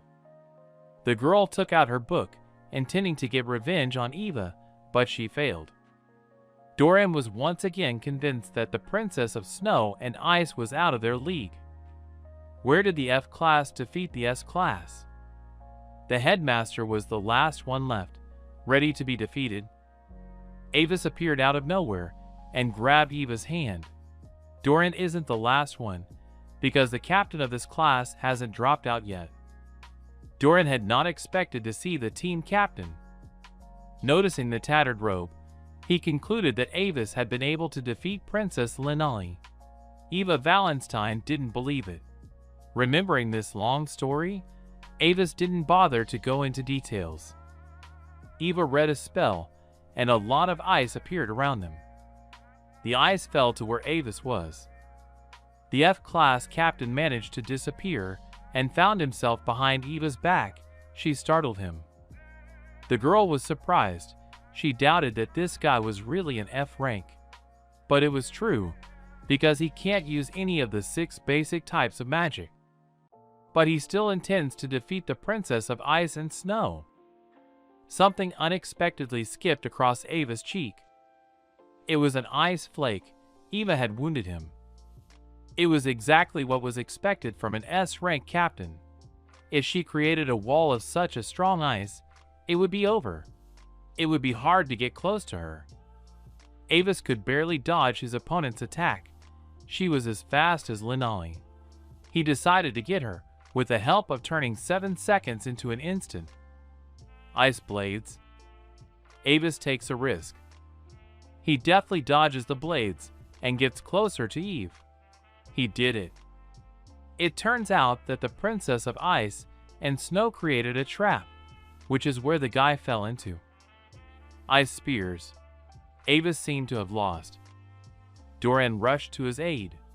It took some time, but he still had enough magic power to remove the shackles. He was willing to leave the rest to the captain. Doran was amazed. From now on, Avis was alone, and he would surely defeat Eva Valentine. He stealthily approached her from behind. She was surprised that this was the first time she had met someone who could keep up with her. This girl had studied more than anyone else, but she had never encountered magic like this. It was a very strange magic. Avis had time to dodge her attacks. Eva thought back to all the years of her training. When she was younger, she wasn't like the others at all. When she was a little older, she seemed emotionless to everyone, like a doll created by the Valentine family. As she grew older, she was called Mistress. Everyone thought she could have no rival. She kept remembering the words she had heard spoken to her. Avis was practically at the edge of the cliff, Eve approaching. She noted that Avis was strong, but it was over. Everyone would avoid her again. Eve exhaled. The magic of the 6 great elements. The domain of ice. There was a cracking sound. Avis was startled. He couldn't breathe. In the ice domain, the temperature drops to -196 degrees. It's impossible to breathe at that temperature. But the defense device should go off soon. Avis was behind her back again. It seemed to be over for Eve. The girl was shocked that he could move. Then she realized it was the Leidenfrost effect. Minus 196 degrees is the liquefaction temperature of air. At the moment when the liquefied air touches the body, due to the temperature difference, it turns into vapor. As a result, the vapor becomes a kind of protective coating for the body, but it happens only for a short moment. And in that brief moment, Avis was able to get close to Eve and attack. And yet, this guy is amazing. Receiving praise again from an S-class student was commendable for Avis, a great honor. The F-class was victorious once again. They had done it. Doran hugged the team captain tightly. Someone interrupted this joy. Leon and Wobella came in to congratulate the boys. They were watching. Leon was touched by this beautiful battle. These two helped the F-class tremendously. Avis had some kind of guest come in again. It was Eva Valenstein. She had been looking for Avis for a long time. She approached the guy. It was the first time someone managed to beat this fragile girl. Eva would like to learn from the F-class captain this time. And if it was okay with him, she would also like to become friends. Avis was of course surprised at such a suggestion, but was happy to have a new friend. The Princess of Snow and Ice was very excited. The guys in the crowd started discussing Eve. Their attention was attracted by a guy. He looked into the classroom and told the good news. The head had made concessions, and their class would have the same equipment as everyone else. It's a complete victory. Overjoyed, the boys decided to pick up the captain. They grabbed him and started tossing him around. This was the first time in Avis' life. Today was his day. This kid had exceeded Teacher Emery's expectations. A lower-ranked student was able to defeat an S-ranked student. Avis is heartbroken. He didn't expect to receive such praise. But in the teacher's opinion, he really did a good job. Thanks to the work done, many teachers questioned the current Magic Division system, which allowed for a good shake-up of the Academy's views. I wonder what those who control the magical laws will pull this time around. Emery would soon need Avis's help again. He hoped for it. The guy suddenly made a serious face. They were talking about serious things, and the guy remembered about Linali. The princess went back to the Iolite mansion with the help of the instructors because Avis was dragged away to celebrate the victory. The guy had promised to help her. In the end, it turned out that he broke his promise. Now, she definitely wouldn't listen to him. He headed for the exit. He could use a proper apology. Iolite Mansion. Linali was sitting on the bed in her room. Her hair was still sticky. She stepped out onto the balcony and looked at the castle. The lights were still on in it, and it was already deep into the night. She was worried about her loss in the competition. She could be brought back to the castle and be told all sorts of things again. She went over the possible conversations in her head. Lady Linali had received a love letter from His Majesty, the Emperor from Ventator. If she starts with a man of such noble status, the royal family will prosper. This should please her, for after he leaves, she will become the head of state. At the same time, the country is full of brilliant wizards. Perhaps it's time for her to wake up from her dreams. She found herself wishing she could listen to Avis's sister or the bean sprouts sometimes, but she quickly pushed them out of her head. She needed to go to bed, because she had classes again tomorrow. But first, she decided to go get a drink of water. When she looked out the door, she was surprised that no one was there. She had her doubts, because there were a lot of people in the mansion, so maybe she shouldn't go out at night. But since she was going, she would go. The princess went down to the kitchen. The girl started looking for clean glasses. Looking in the sink, she saw a pile of dirty dishes. Probably forgotten, which was unlikely. She'd have to find someone from the guardhouse. She headed down the hallway to look and saw a man lying on a table. Lenali concluded that he had just returned to his seat. Perhaps he was tired and had fallen asleep. The girl set about waking him up. Suddenly, she noticed drops of blood dripping from him. Stepping back, she came upon a man wearing a dark robe. Horror froze in her eyes. Could it have been a very ordinary morning? The protagonist knocks on the door. He apologizes for the intrusion and wonders how urgent his business is. Emery has bad news. Lenali's been kidnapped. Avis is in shock. The perpetrator has made 3 demands: the release of all prisoners, a ransom equal to the state budget for 3 years, and all forbidden spell books from the Royal Library. The first 2 demands are just for show, but the real goal is the forbidden spell books. If they lose them, it will be a fatal mistake for the country, Emery explained. Avis wondered about the reaction of the Iolite clan. The reaction was quite expected. They will not sacrifice the country for one man. This is the policy of the House of Iolith. The protagonist doesn't understand why they are doing this to Lenali. Of course, the royal family is not going to give up so easily. Negotiations are still going on, Emery added. But the royal family has no idea of the importance of these books. So if things stay as they are, the criminal will get what he wants. Avis understood everything without even listening to Emery. The protagonist wants to get Lenali back before the irreparable happens. Emery is glad that Avis is quick to grasp things. He would like to help the protagonist, but right now, he needs to get to the royal castle. Plus, his enemies most likely know his identity. Ainsworth will help with the investigation. The protagonist runs off without asking anything more. Emery is once again surprised that Avis asks nothing in return. The protagonist and Ainsworth inspect the scene of the kidnapping. They are not allowed to be here, so they need to sneak in unnoticed. They get into the house through the window. The guys are doing a sweep of the rooms and corridors. Avis seems to have found something. It looked like someone's hair. Ainsworth asked to keep it. She put it in a flask with a solution. The hair reacted. The reaction seemed familiar to her. Perhaps it was a demon, she added. There was a possibility that this demon had survived a great magical war 200 years ago. But she needn't have worried, for Ainsworth and Clausewitz had defeated demons many times. The problem now was to find this demon. She pulled out a glass ball. Avis hadn't given this artifact its due importance. The artifact was designed to find demons.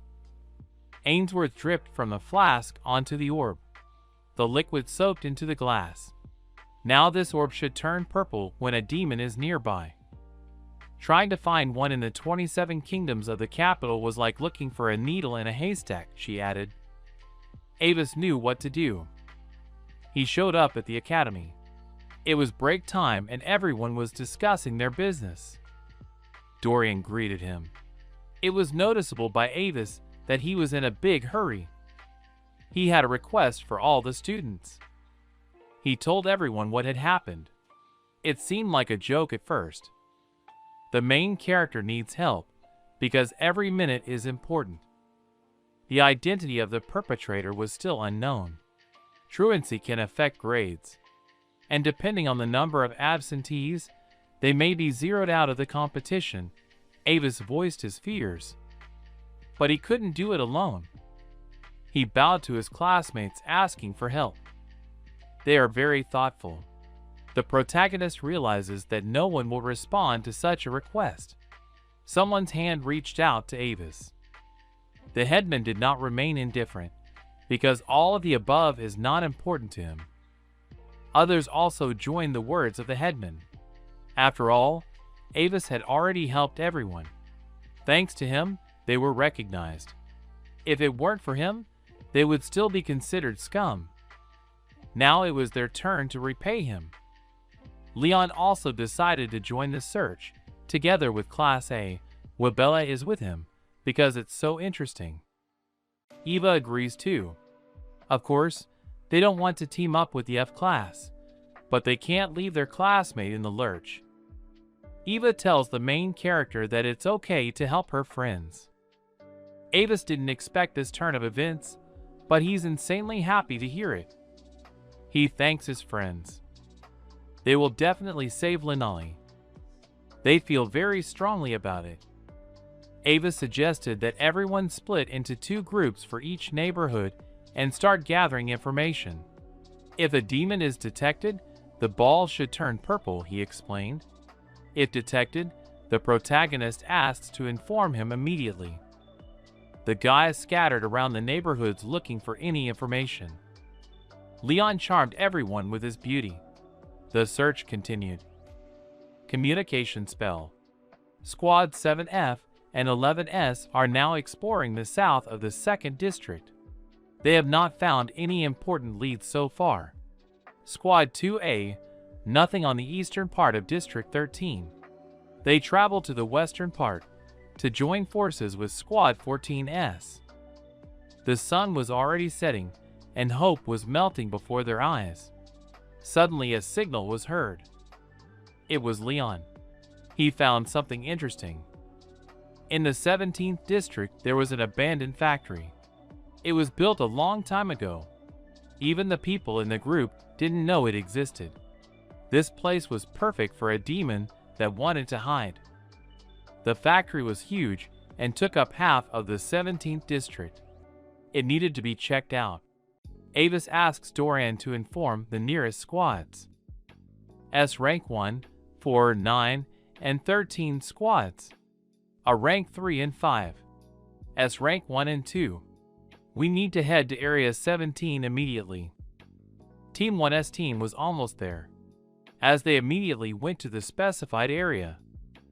Eve reporting. Team 1S. They are in the north of the 17th District. The color of the balloon has changed. Avis isn't hesitating to go there. Doran must inform the rest of the squad. Time acceleration spell. Avis rushes to the rescue of his friend.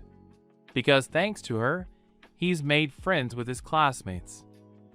Their grades, status, have always been completely different, but she has always treated the protagonist as an equal. She's his dear friend. He can't lose her here.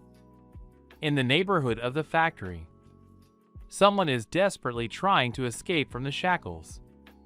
Linali realizes it's useless. Even magic can't help her get out.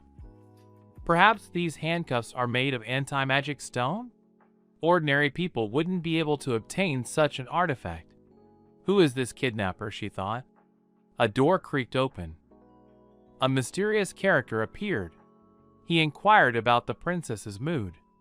If it was within her power to avenge him for such meanness, she would gladly do so. The stranger is not afraid of the princess's threats. He likes her attitude. The stranger, with her permission, decided to introduce himself. His name was Menawi. Linali realizes that this is a human being. He regretfully told her that the negotiations with the House of Iolite had not been successful, for they had only met part of his demands. Apparently, they didn't take him seriously. Menawi decided to show his determination. He was going to send the Iolite House a gift, and it was up to the princess to choose what kind. Menawi is a kind man. The princess remembers everything that was connected with her earlier, and her hands were the dearest to her, and therefore she decided on the gift. The kidnapper is delighted. Menawi is lying. He did not give her the right to choose. Linali is outraged. After all, he offered to choose. Menawi doesn't know anything about the princess, but he knows she goes to a magical academy. He is flattered by the thought of what will happen to her in the future. After all, she won't be able to use magic. The princess begs him to be kinder, except he likes the glorious look on her face. Menawi promised to do everything very quickly. Linali doesn't agree. She fights back with all her might against such an ignorant young man. Avis showed up. He was a little late. She was waiting for him. The day before the battle between S and F classes, Linali doesn't understand what's happening. The doctor clarifies that she was told earlier that she has a high fever and heart palpitations when a certain young man appears, and that in his presence Linali is not herself. However, an examination reveals no abnormalities in her health. Linali is puzzled as to how to fix it. The doctor wants to deliver a slightly inappropriate message to the princess. She is in suspense. These symptoms, the doctor began to say. A flashback interrupted. Avis will not let her friend be offended. Minami is flattered by such a rude greeting. The protagonist moved abruptly, taking Minami by surprise.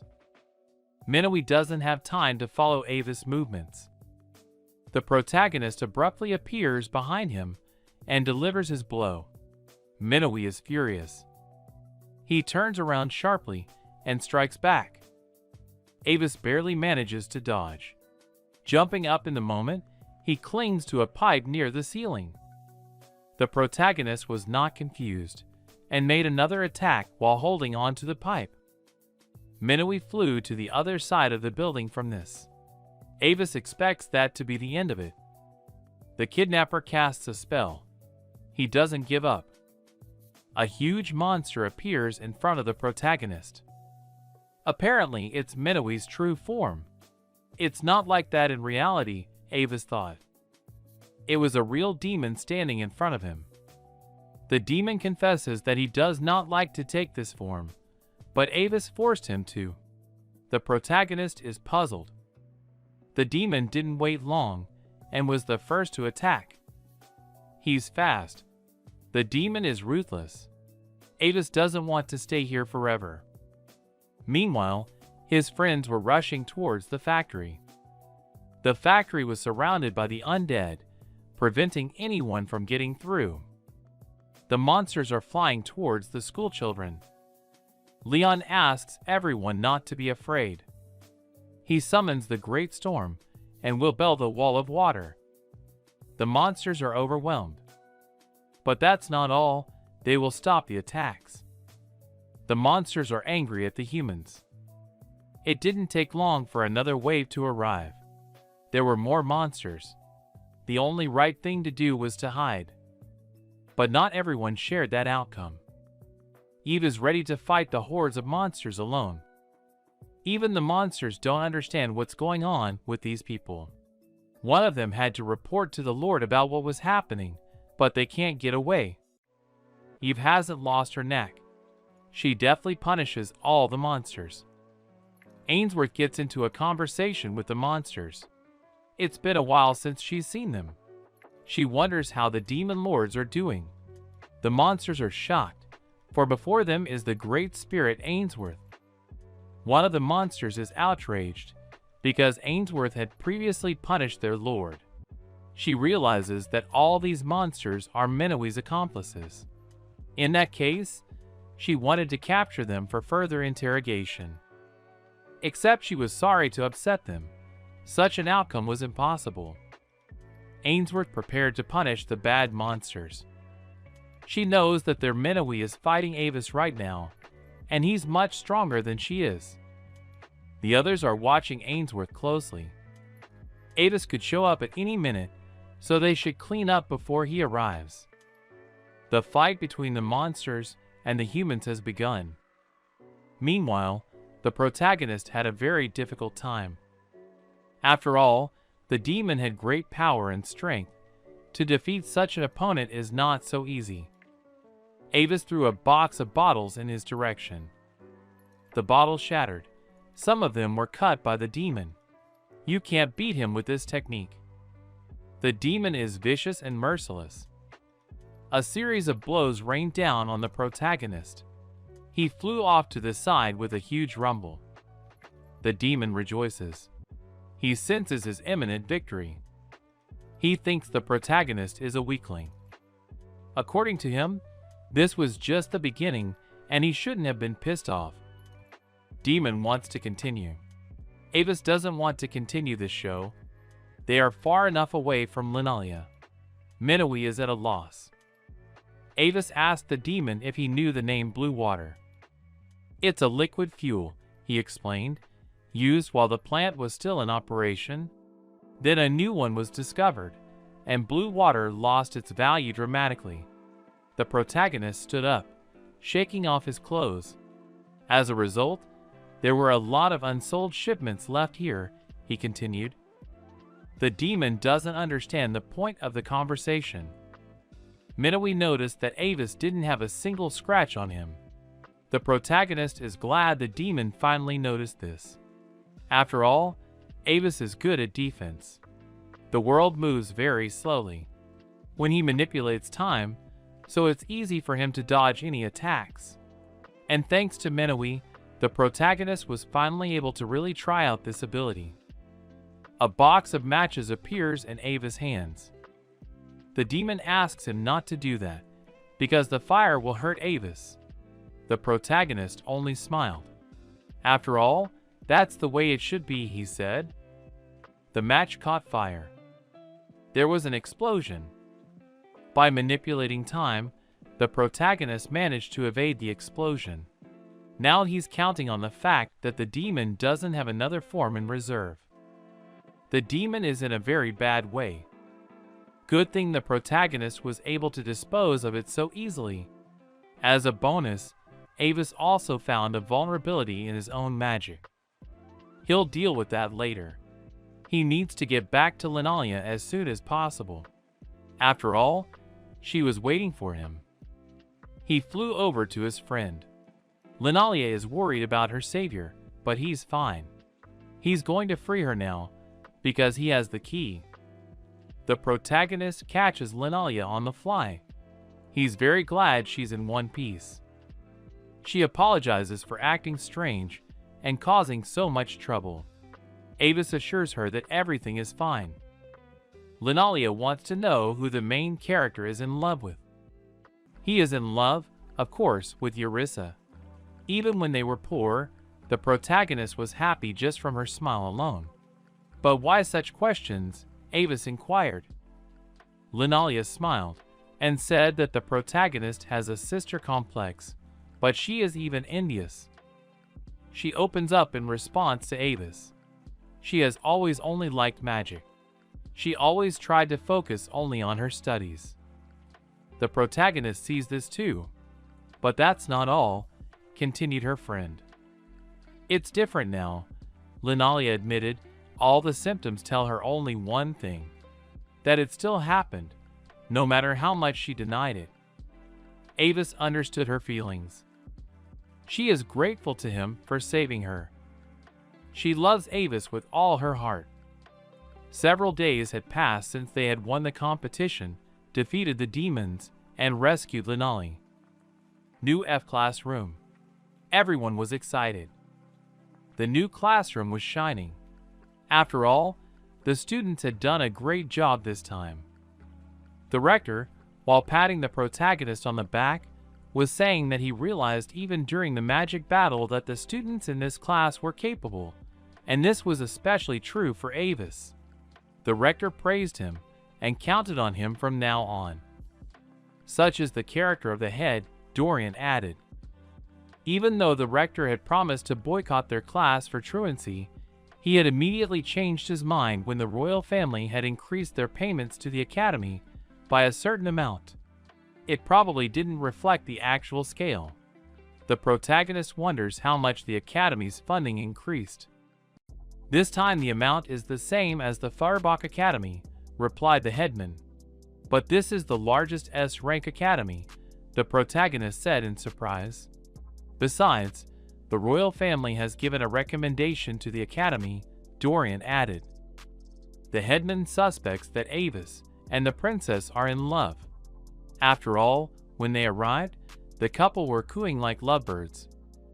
Avis denies it because, in fact, the princess thanked him for saving her. He did not want to reveal the truth to everyone else because the princess really loves him. The protagonist received the first recognition in his life. A realization came to Avis. Didn't Linalia care about something like that? It was probably the same pattern that worked.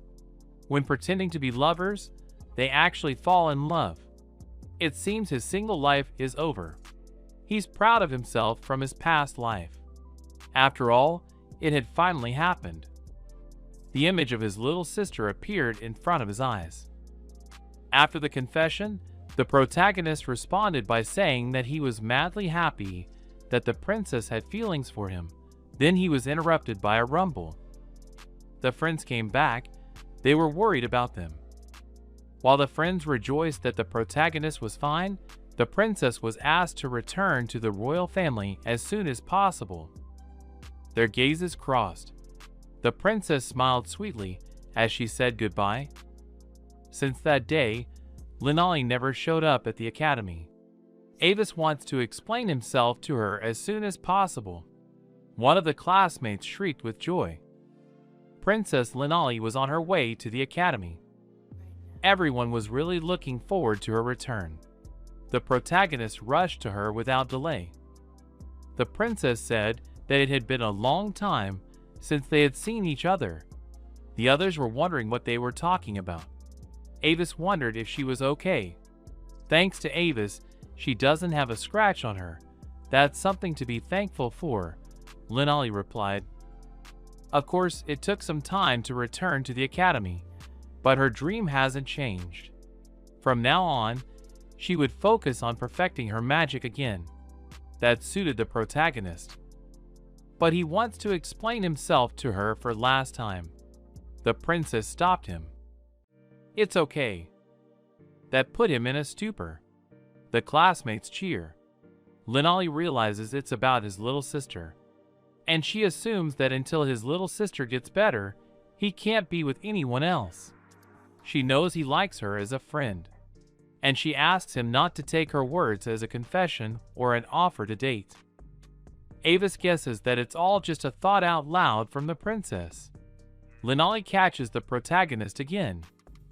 She laughs because no matter how strong the protagonist is, he is always weak in such things. Linali asks for Ava's hand. She once again wants to fulfill her dream. He says yes. She will make him fall in love with her. The princess is serious, so the protagonist should be ready for it. The princess said goodbye and left, leaving Avis in shock. She's clearly pumped, he thought. Suddenly Emery appeared. He said Avis was worried about the princess for nothing. Avis was worried that Emery could hear everything, and why was he wearing some weird clothes? Emery heard everything. He just wanted to plant plants for magical experiments, and here they were passing by. But it didn't matter to him. He just needed a helper. Avis helps Avery with the plants. Thanks to the work Avis did, they were able to protect the banned books. True, not everything went smoothly, Emery said. The main character wonders what the stars were talking about. Emery doesn't seem to know what the talk is about. The protagonist believes that the princess was indeed in grave danger. He asks for more security for her. Emery is struck by the protagonist's kindness to the princess. The princess also has such warm feelings for Avis. The protagonist is not happy with Emery's thoughts, and even out loud. And Avis sees that they were more concerned about the safety of the books. Emery doesn't hide it. Avis wonders what happened to those monsters. Apparently, they are the remnants of the survivors of the Great War demons. Had those monsters been captured and interrogated? Emery began to hesitate to answer. The monsters were sent to prison, but one night they were all gone, Emery continued. The main character doesn't understand why this happened. Apparently, it was done on purpose. None of the 100 people on guard duty even noticed the perpetrator. The protagonist heard from Ainsworth that the monsters reminded him of the same demon. It was most likely him, Emery confirmed. The one that Clawsworth defeated in the Great War is the Demon Lord. As we've already seen, the demons are masquerading as humans. Most likely, they want to capture the core of the world and reverse the magical flow. And, according to Ainsworth, Their goal is the destruction of all mages. Avis realizes that the core of the world cannot be allowed to be taken over. That wasn't all, Emery added. Does the protagonist know about the Great Magic Games? He knows that academies from all countries participate in these games. It is the academies that nominate their most capable students for these competitions, Emery said. We have to choose who to send from the academy. The protagonist doesn't really want to participate in these games. He sometimes watched the broadcast of the games. It seems that Farbach Academy has won 9 times in a row, Avis recalled. Emery said with a satisfied face that he recommended a protagonist to participate from the academy. Avis was puzzled. Emery repeated himself once more. The participant from their academy would be the protagonist. This tournament is held by a magical association, so the 6 sages will be present at the finals. Therefore, winning will give many privileges. Avis can barely contain his emotions. Emery wants the protagonist to win. Avis is trying to ward off participation. After all, he can't win at nationals. There are far more capable students at the academy. Emery knows how to motivate, because the winner will receive 100,000, and between the best 8 will share another 200,000. Of course, Avis participates in the games. The protagonist berates himself for falling for the money again. Emery sees that Avis can grasp everything on the fly and warns him about training on weekends, so he should have a good rest before them. He'll give details later. Avis, on the other hand, realizes that he won't be able to spend time with Eris again. The protagonist came to his sister's house. He brought something special for her. It was a pudding. It is very tasty, Avis explained. He had been very busy lately and couldn't be with his sister, so he decided to do something to please her. Usually in families, there is a war between siblings over a bowl of pudding, he explained. Eris doesn't understand why it's just for her. The protagonist reassures her that he will eat his portion after his workout. So he waits for an expert opinion after tasting the pudding. He actually only bought 1 piece, Avis thought to himself. Eris counts on her brother to take the pudding for Ainsworth as well. Ainsworth realizes that there is only 1 pudding and supports Avis by telling Eris that she will try it a little later, after everyone has gone to bed. The protagonist is very grateful to her. Sis thanks her brother for the treat and tastes the pudding. It seems divine. It tastes really good to her. The protagonist is glad that Sis liked it all. She describes it cold and sweet, overall very tasty. It's so amazing that there is such food, added a joyful Eris. Avis assumes his sister has guessed everything. He still hasn't been able to raise even half of the required amount for Eris' treatment. Participating in the tournament beckoned more and more to the protagonist. He can't lose to Linali. Avis must become stronger. He must make Eris happier. In the meantime, in the old school building, someone's footsteps. An unidentified man in a trench coat reprimands the other for being late. The one apologizes, explaining it was because he took a long time to dig through his homework. For the others, it was not as important as the topic of today's meeting. Today they must discuss future actions and goals. First, the lights had to be turned on. The lights came on. The stranger in the cloak began with the good news. Avis would be participating in the Great Magic Games. The news was unexpected by the others. They were jubilant because a member from Group F had been nominated. They should support him as much as they can. Let's make fireworks. The chief reassured everyone that Avis hadn't won yet. They would definitely support him. But now it would be about the recent kidnapping of the princess. There was something important. With Avis, they had a chance to defeat the demons, the chief said. After that battle, the royal servants had forbidden them to tell anyone about the monsters. Perhaps they know very well of their existence. Perhaps the protagonist fought in secret? Somebody shrieking at Avis' awesomeness. After all, the fact that Avis went alone to fight the leader of the demons is the best proof. The protagonist has a lot of accomplishments. They will win because of his abilities. If they team up, they can do a lot. You have to believe that. Before the Magic Games, the protagonist will have a rigorous training. It's time to thank Avis. They must become as tough as they are. They have to join forces. For Avis. For protection and peace. Without the hero's knowledge, a secret society has been formed in his honor. A morning that is unlike any other. Avis comes to the academy on a day off for the first time. It's so quiet here, not at all like weekdays. Practices are held before the big Magic Games, he thought. The protagonist wonders who else has been chosen to participate. Surely there would be some older students there as well.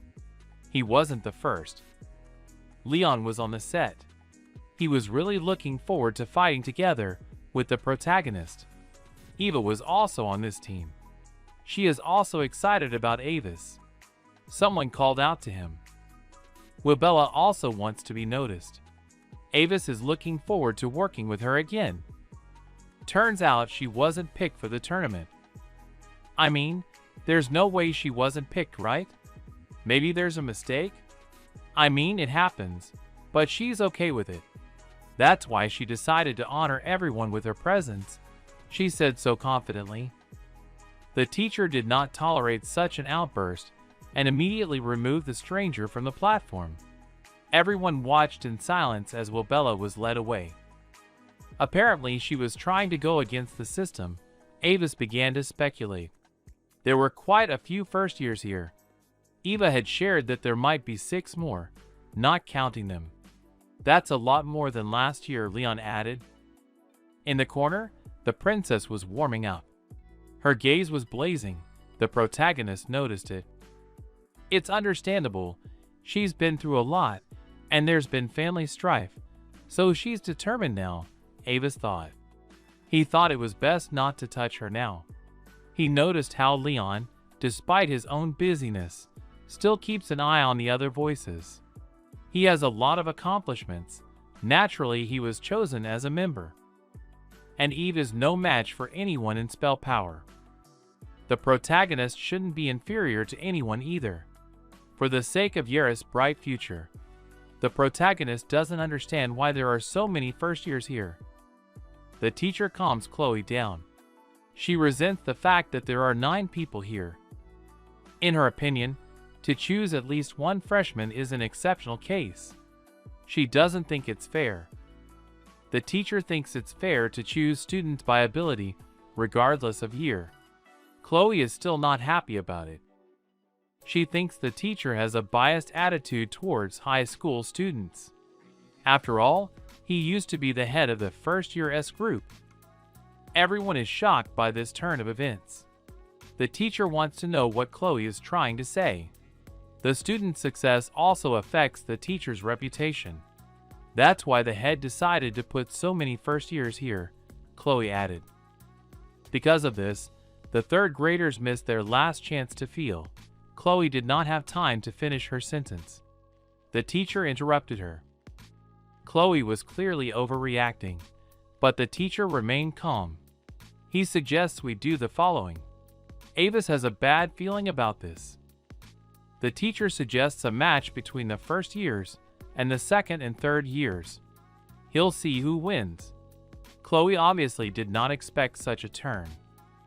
The head guesses that it is about Fiona Wreath, who holds the title of the strongest 3rd-year girl. If Chloe is sure that Fiona deserves to participate, she has to prove it. If someone wants a place, they have to take it by force. Chloe's got it all figured out. She wants to be sure of the leader's word, so she asks for a promise. If the high school students win, the supervisor will have to revise the list of participants. The supervisor agrees to these conditions. He proposes to start right away. Everyone in this academy is like that, the protagonist thought to himself. Linali offers to discuss the plan, and the main object of her attention is Avis. Avis doesn't want to be asked. He thinks that it is better to get the opinion of S-rank students. Linali denies it. Her thoughts are more on how to defeat more seniors alone. Eva also thinks that Avis should make the plan since she lost to him earlier in the battle. Everyone agrees with Eva, though it's a shame, but if the strongest of the S-class feels that way, it can't be helped, added another. The main character is geared up and is ready to fight. Chloe is also determined. In reality, this year's third graders were ranked low. The B-rank schools J schools could beat them, but even so, it's much better than the inexperienced first years. They will definitely win. The biggest threat to them was only the three participants. They are the Lightning Princess and the Ice Princess. They've made their presence known quite loudly. And then, there's the strongest backward student, Avis. He's managed to defeat the strongest princesses. Everyone wants to know what kind of magic he has. The upperclassmen knew little about the protagonist, but the fact that Emmer was already interested in him said only one thing: this freshman had to be careful. Now they'll see what he's capable of. Chloe dreams of how Theo can prove himself.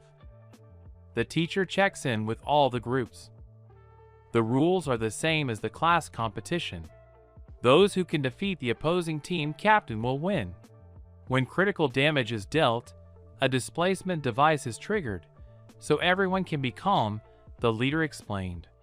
Second and third year team captain Chloe. First year team captain Eve. The leader gave the command for the bout to begin. Chloe's team rushed forward. She believes that the first thing to do is to take a higher position. That's one of the most basic strategies. It's easier for those who are in a higher position to attack. At the same time, it's harder for the opponent to carry out their attacks. The first-timers know this too, and can arrive at any second. The top point was empty. It looked like they were the first to arrive. It was strange, since they had given away a favorable position. It couldn't be that the enemy didn't know such basics. Chloe was puzzled. Still, they had spotted the enemy. Chloe magically looked at them. The first years were indeed approaching. They were walking straight ahead, yet still quite far away. It didn't seem like they were in a hurry. Perhaps they didn't have enough time to come up with a plan, one of the students thought. It didn't seem that way to Chloe. Had they given them the position on purpose? Chloe orders Leonard and Nate to keep an eye on the surroundings. There were 2 people missing among the opponents. We need to remain vigilant.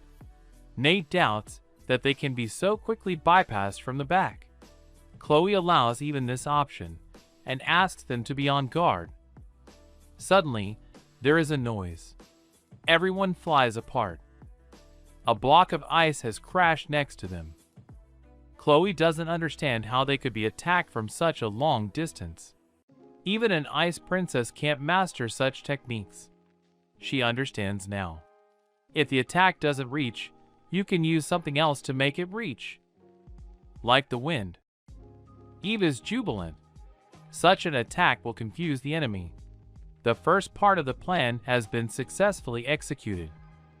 The main goal of this battle is to show the full extent of what they are capable of, Avis explained.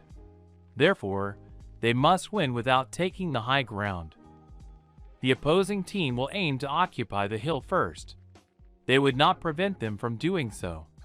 The main squad, led by Eva, will attack head-on from long range, gradually advancing. At long range, given the difference in elevation, the distance is decent. Eva isn't sure if she can attack that far away. There's no need to attack directly, the protagonist explained. Eva and Leon can make a joint attack. Everyone now understands the intent of the plan. If anything goes wrong, they will hide in the forest. After that, they'll resort to guerrilla warfare tactics. The plan has been debated in terms of direct attack methodology, But the protagonist has no choice. Avis draws the main unit in the sand. On the ground, the main squad of 2 men was marked. The attack continued. The rest of Chloe's team is starting to lose hope. She reassures them that the accuracy of the attack is quite low, only it's getting harder and harder to dodge constantly each time. Things are heating up. Chloe commands everyone to go downstairs. She's gonna make a path for them. She floods the slope with water and freezes it. The team quickly makes their way down. Chloe has 2 attributes. She realizes that she is missing 2 members of the opposing team. Apparently, they are acting separately. They are most likely attacking them from behind, using the forest as cover. Before the others catch up with them, they'll break up their front on their own. Chloe's team is striking. This attack should have hit at least 3 of them, but something went wrong. A huge wall of ice rose in front of them. The wall appeared in a second, Chloe thought. She wants to launch another attack. They still had the advantage. The wall of ice is under fire. Eve can barely contain it. The wall gives a crack and crumbles. Now Chloe's team can take out their opponents. No sooner has her team attacked Eve than a princess comes up from the side. Eve is very happy about this. The princess summons a flash of lightning and everyone scatters to the sides. Chloe doesn't realize how they were outflanked from behind. Linali realized from the look on her opponents' faces that she had taken them by surprise. The answer lay in the fact that she was confident in her speed. In the special squad was Linali. She, according to Avis's instructions, infused a lightning element into her legs to bypass the rear of the enemy. This way, she would buy time for Eva. She needed to last as long as possible. Eva reads the spell of ice possession. Chloe realizes that with strategists like these, her plan is powerless. They're monsters, and Avis defeated them. As if by a shock, Chloe had an epiphany. But it was too late. The main character was already too close to her. Avis, too, was in the special unit. Using the magic of time, he as well as the princess will attack from the side of the forest. Only the protagonist was not sure he could run as fast as Linali. Avis did his best, and made it in time. The teleport worked, so -1 participant. The princess is happy because they did it. Everyone was thinking of something else. The princess considers her contribution to be decisive. Eva is jubilant that she was able to make the wall of ice 2 centimeters higher. Some even suggest that next time they use fire magic combined with wind. And the protagonist thought about the fact that high-ranking students do not organize such noisy celebrations. Chloe turned to the first-year students. Avis met her gaze. Chloe apologized. She just wanted one person to be sure to compete this year. So she snapped. But she was wrong. Chloe reached out to the protagonist, asking for help. Avis hoped for further cooperation. Avis remembered Chloe saying that she wanted to make room for another 3rd year. I think it was Fiona, he added. Chloe became very angry. She wouldn't let some first years talk about her so flippantly. Only Chloe can call her that. Avis evidently took the hint. That day, the first years were recognized as full members of the team. There was 1 month left until the big magic tournament. Wilbella couldn't believe that she hadn't been chosen. She ate alone. The maids had made a mountain of sandwiches for her to share with everyone. There was no point in leaving them here, so she'd take the rest home. Someone called out to Wilbella.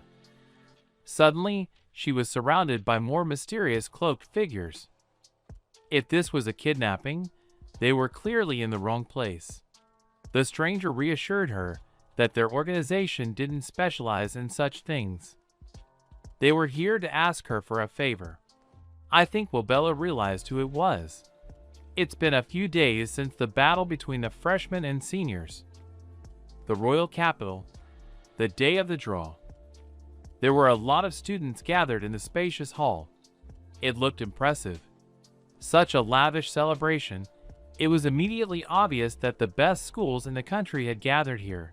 It only meant one thing: they were all rivals for A-rank academies, including them, and the only S-rank school is Feuerbach Academy had already obtained places in the main competition.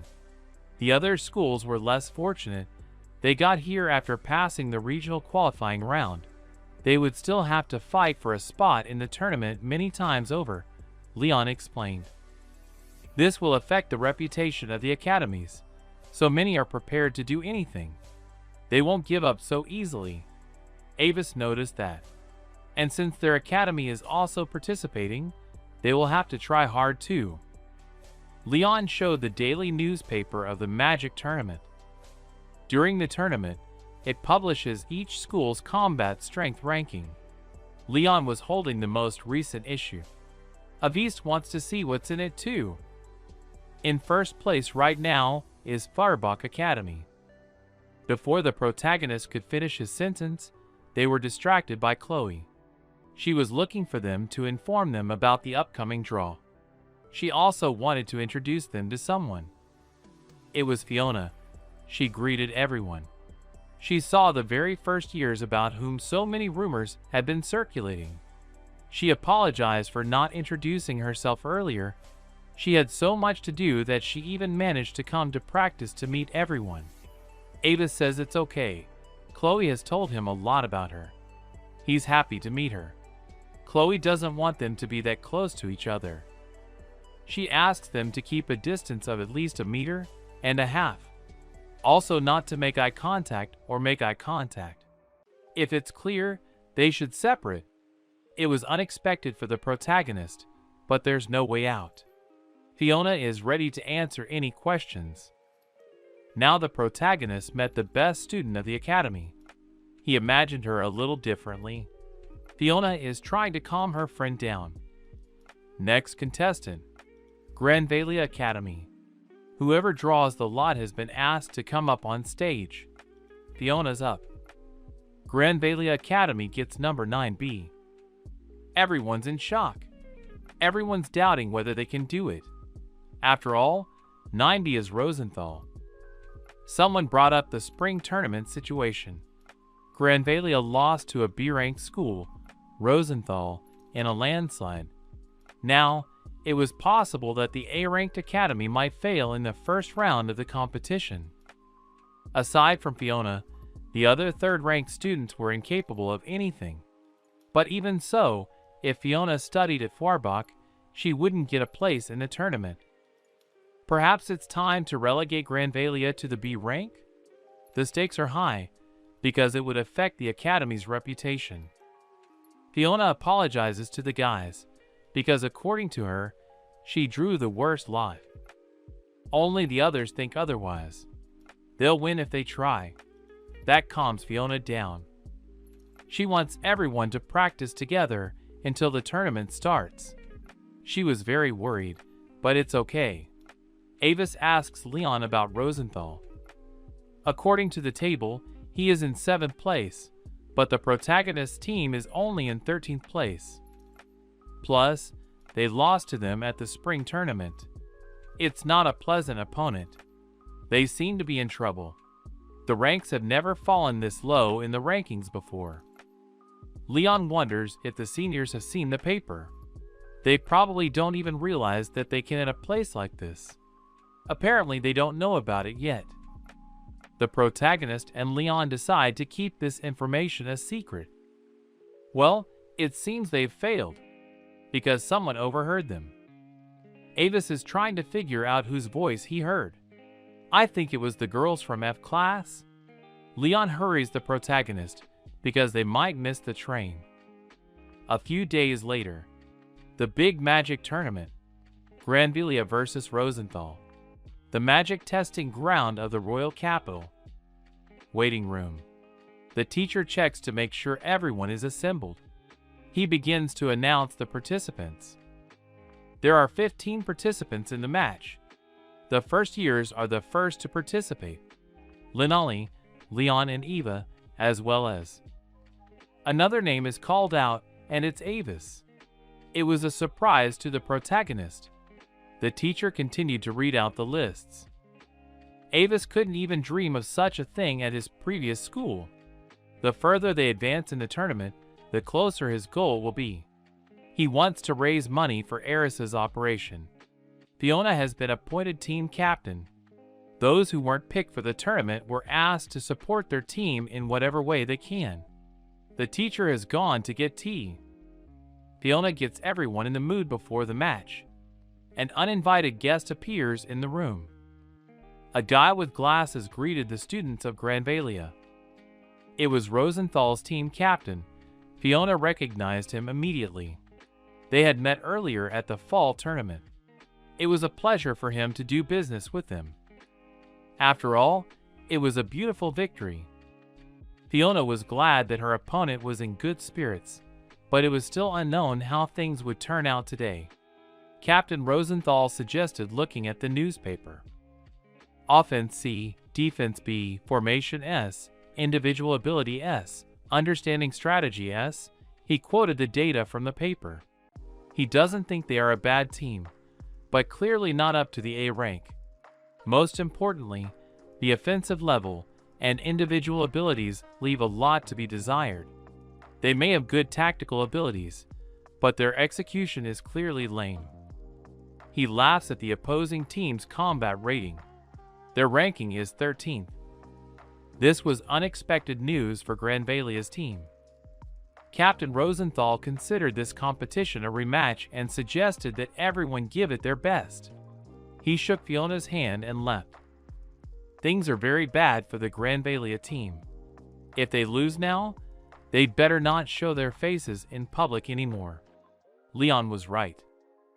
The team's morale had crashed all the way down to the lowest ranking. Avis used to envy the prestigious schools, but now he realizes there are a lot of problems here too. They're afraid to make mistakes. He wants to do something to boost morale. They have to win. Avis tried to draw attention to himself, but Fiona decided to take matters into her own hands. All we have to do is win, she said. It's much more convenient to have a low rating. Their opinion will be smeared by the results of the match. They need to remember that they're a team. If one falters, the other will support them and keep them going. They will win, Fiona exclaimed. Because each of them has tried their best, she knows that. They've practiced so much. They won't know until they try. Fiona is asked to go over today's plan one more time. Fiona apologizes. She has to leave before the fight to scout the stadium to wash her hands. They discuss the plan a little later. Ava sees Fiona as a reliable person. She is considerate of everyone. The protagonist is glad he didn't have time to intervene in the conversation between the two captains. Otherwise, who knows what would have happened? There was a lot of people. Avis had watched the games on TV, but the atmosphere was different in person. Someone greeted him. It was Ralph. Avis didn't expect to see him here. Ralph had business in the capital. Passing by, he happened to see the name of the main character on the stand. Unexpected, but nice. After all, Ralph came for him. Ralph asked his comrade not to sweat it. He already wanted to attend the games one day. As usual, they lost the qualifiers. So he decided to at least watch. Maybe next year he'll get to go to the games as a participant.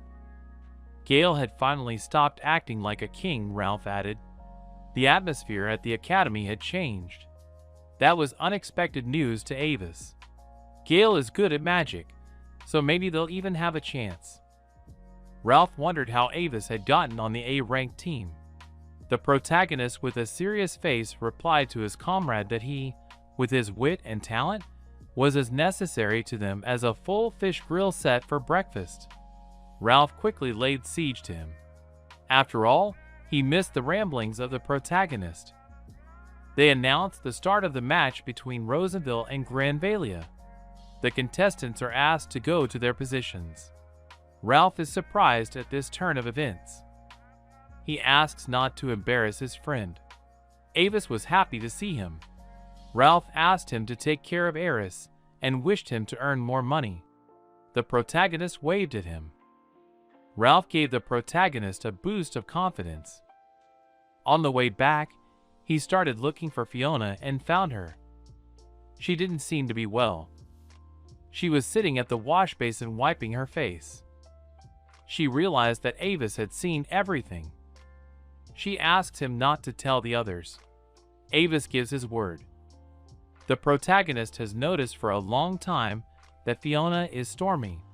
She doesn't understand how he knew that. Avis says they are on the opposite side of the stadium. She probably wanted to hide it from the others and expected it to go away on its own. Avis never ceases to amaze Fiona. Everything was fine until she was made captain, Fiona explained. It didn't take long for the result to show up. The protagonist offers to consult with anyone. But Fiona didn't want to break everyone's morale in the end. She cheered up the protagonist. The ranking doesn't matter. Let's go with a bang. She headed towards the team. Avis kept thinking about her phrase, if one goes down, the other will give his hand. It was Fiona's words, wasn't it? He didn't understand why she was taking it all on herself. Even though they lost at the fall games, but this time, it's different. They have first-year players. They will lead the team to victory, exclaimed the protagonist. So he asks to trust them. Avis tries to cheer her up by saying that they have two of the topmost first years with them. They are monsters among monsters. Fiona understands everything. She thanks the protagonist for his support. They rush to the others. Someone stopped Avis. He threatened Avis not to get involved and leave this fight. The protagonist doesn't realize who it is. Fiona is worried. Is everything okay? Avis admitted that he thought he heard someone call out to him. Perhaps it was a friend, he thought.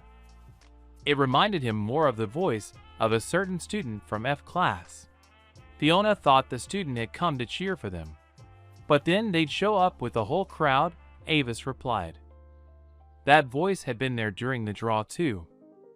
Someone crawled behind the protagonist, preferring to remain unnoticed. Meanwhile, at the academy, the secret society was expecting someone. 0007, 021, 031. 3 girls entered the room. They reported for duty.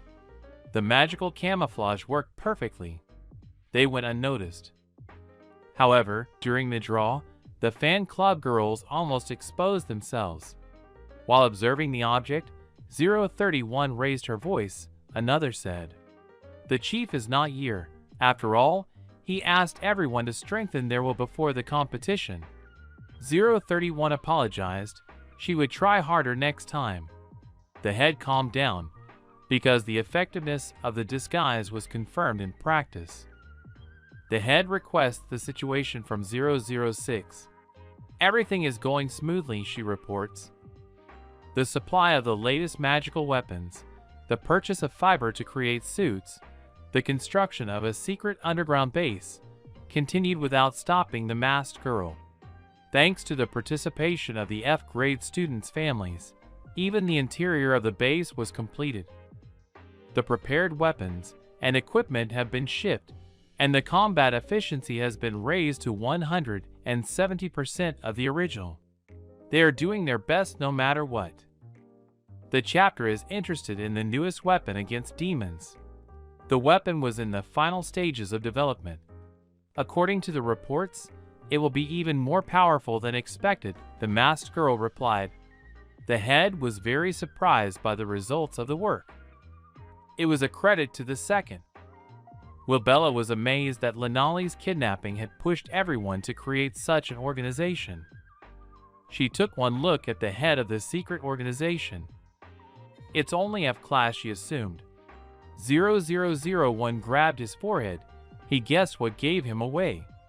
Now she wondered what they wanted from her. The head asked for assistance. Wibella treats everyone to sandwiches. The cloaked men revealed that they were thinking of forming a secret order for the sake of saving the world.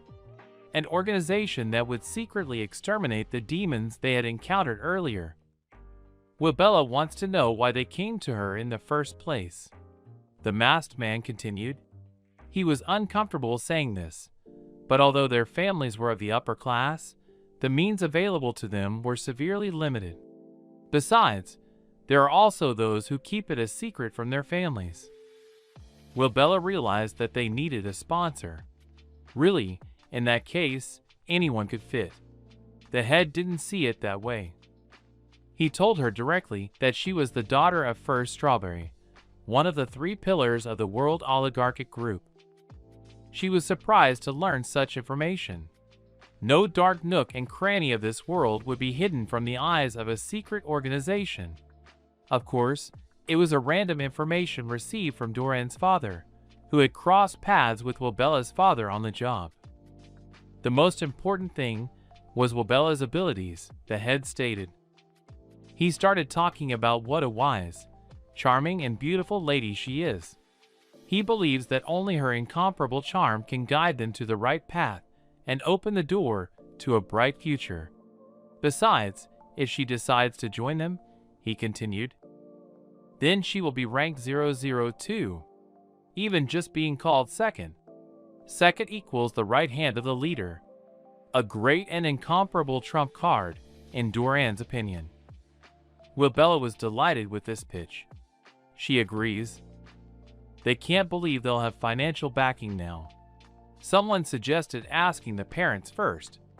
Wibella reassured everyone, because she is loved by her family so much that no one will mind. 001 thinks her decision to go to Wibella was absolutely right. Even her parents were overjoyed at this news. They marveled that their daughter would be involved in saving the world. They will support their organization in any way they can.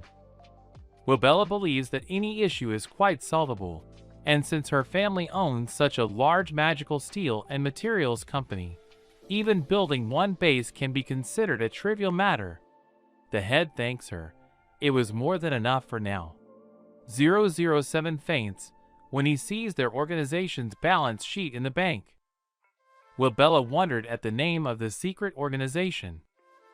They are the Black Order, the head declared boldly.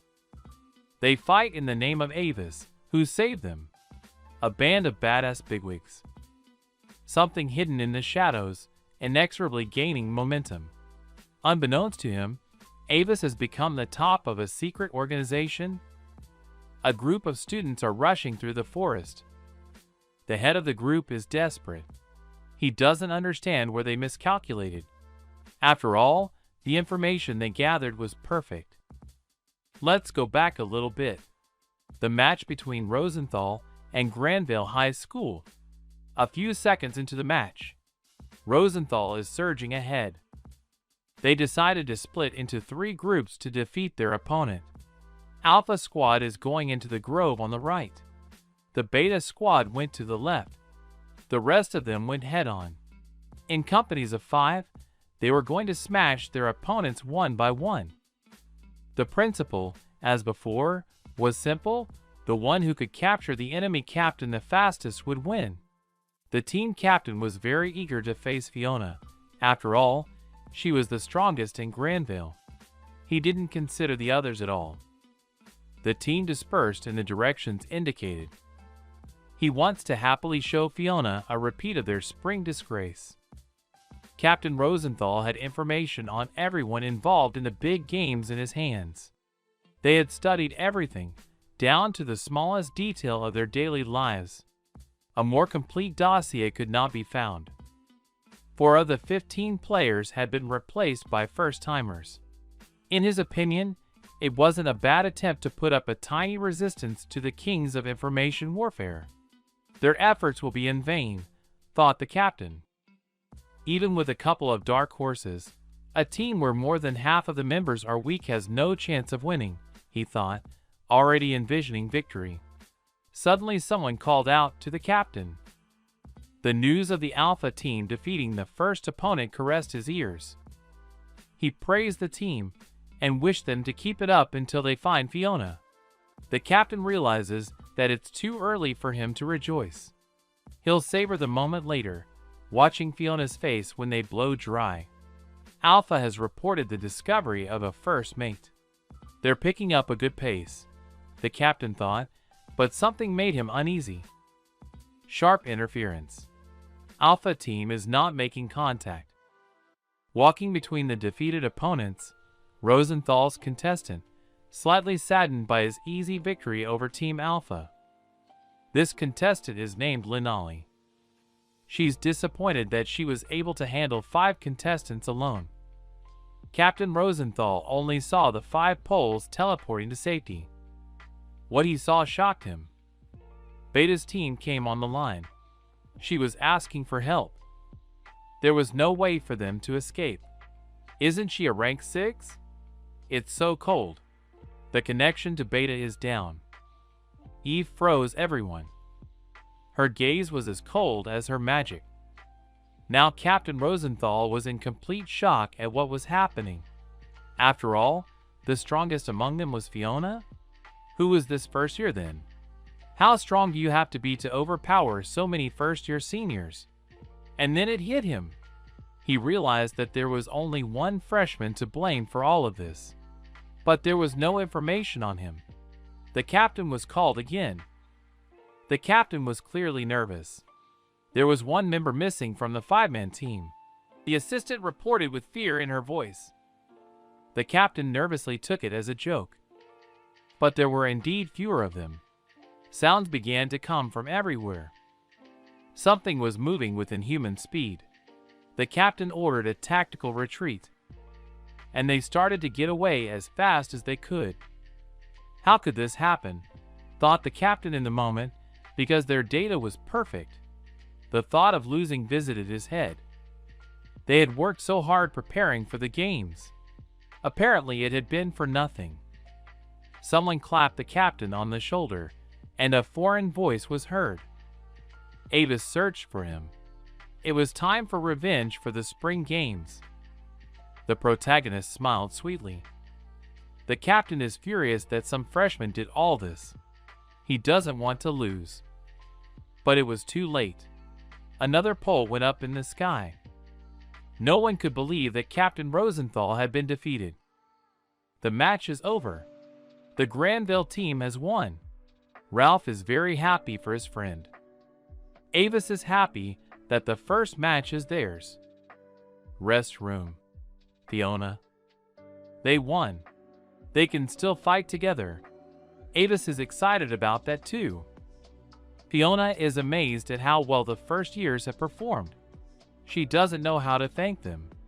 Linali doesn't think she should, since she only did one attack that hit a few targets. And Eve only followed the plan in the first place. So it wasn't worth thanking, she added. She'll try harder next time. Fiona was grateful to everyone anyway.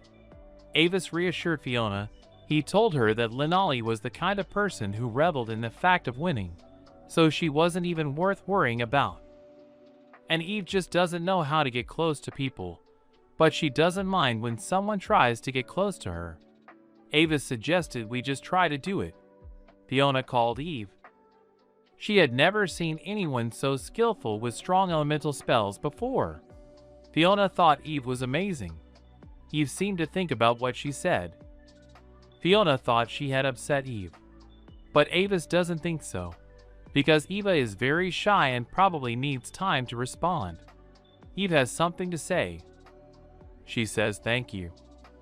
And she runs away happy. She hides behind Linali.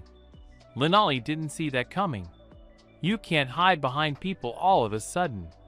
It's not long before Eve knocks her off her feet. Fiona will thank Avis. Instead of words, Avis wouldn't mind a monetary reward. 100 million Iolites would suit him just fine. In cash. Fiona thinks she can only afford 100. That's the amount she can handle. The protagonist is surprised that Fiona can give him 100 Iolites, because that amount of money could buy 10 packages of bean sprouts. Doesn't she feel sorry for him? That made Fiona laugh. She thinks Avis is weird. Avis doesn't think so. After all, he's normal unlike the other first years. Let this one be, Fiona added. She's glad she believed what he said, that together with Avis, they would lead the team to victory. Avis doesn't remember what he said to Fiona, but it doesn't matter now.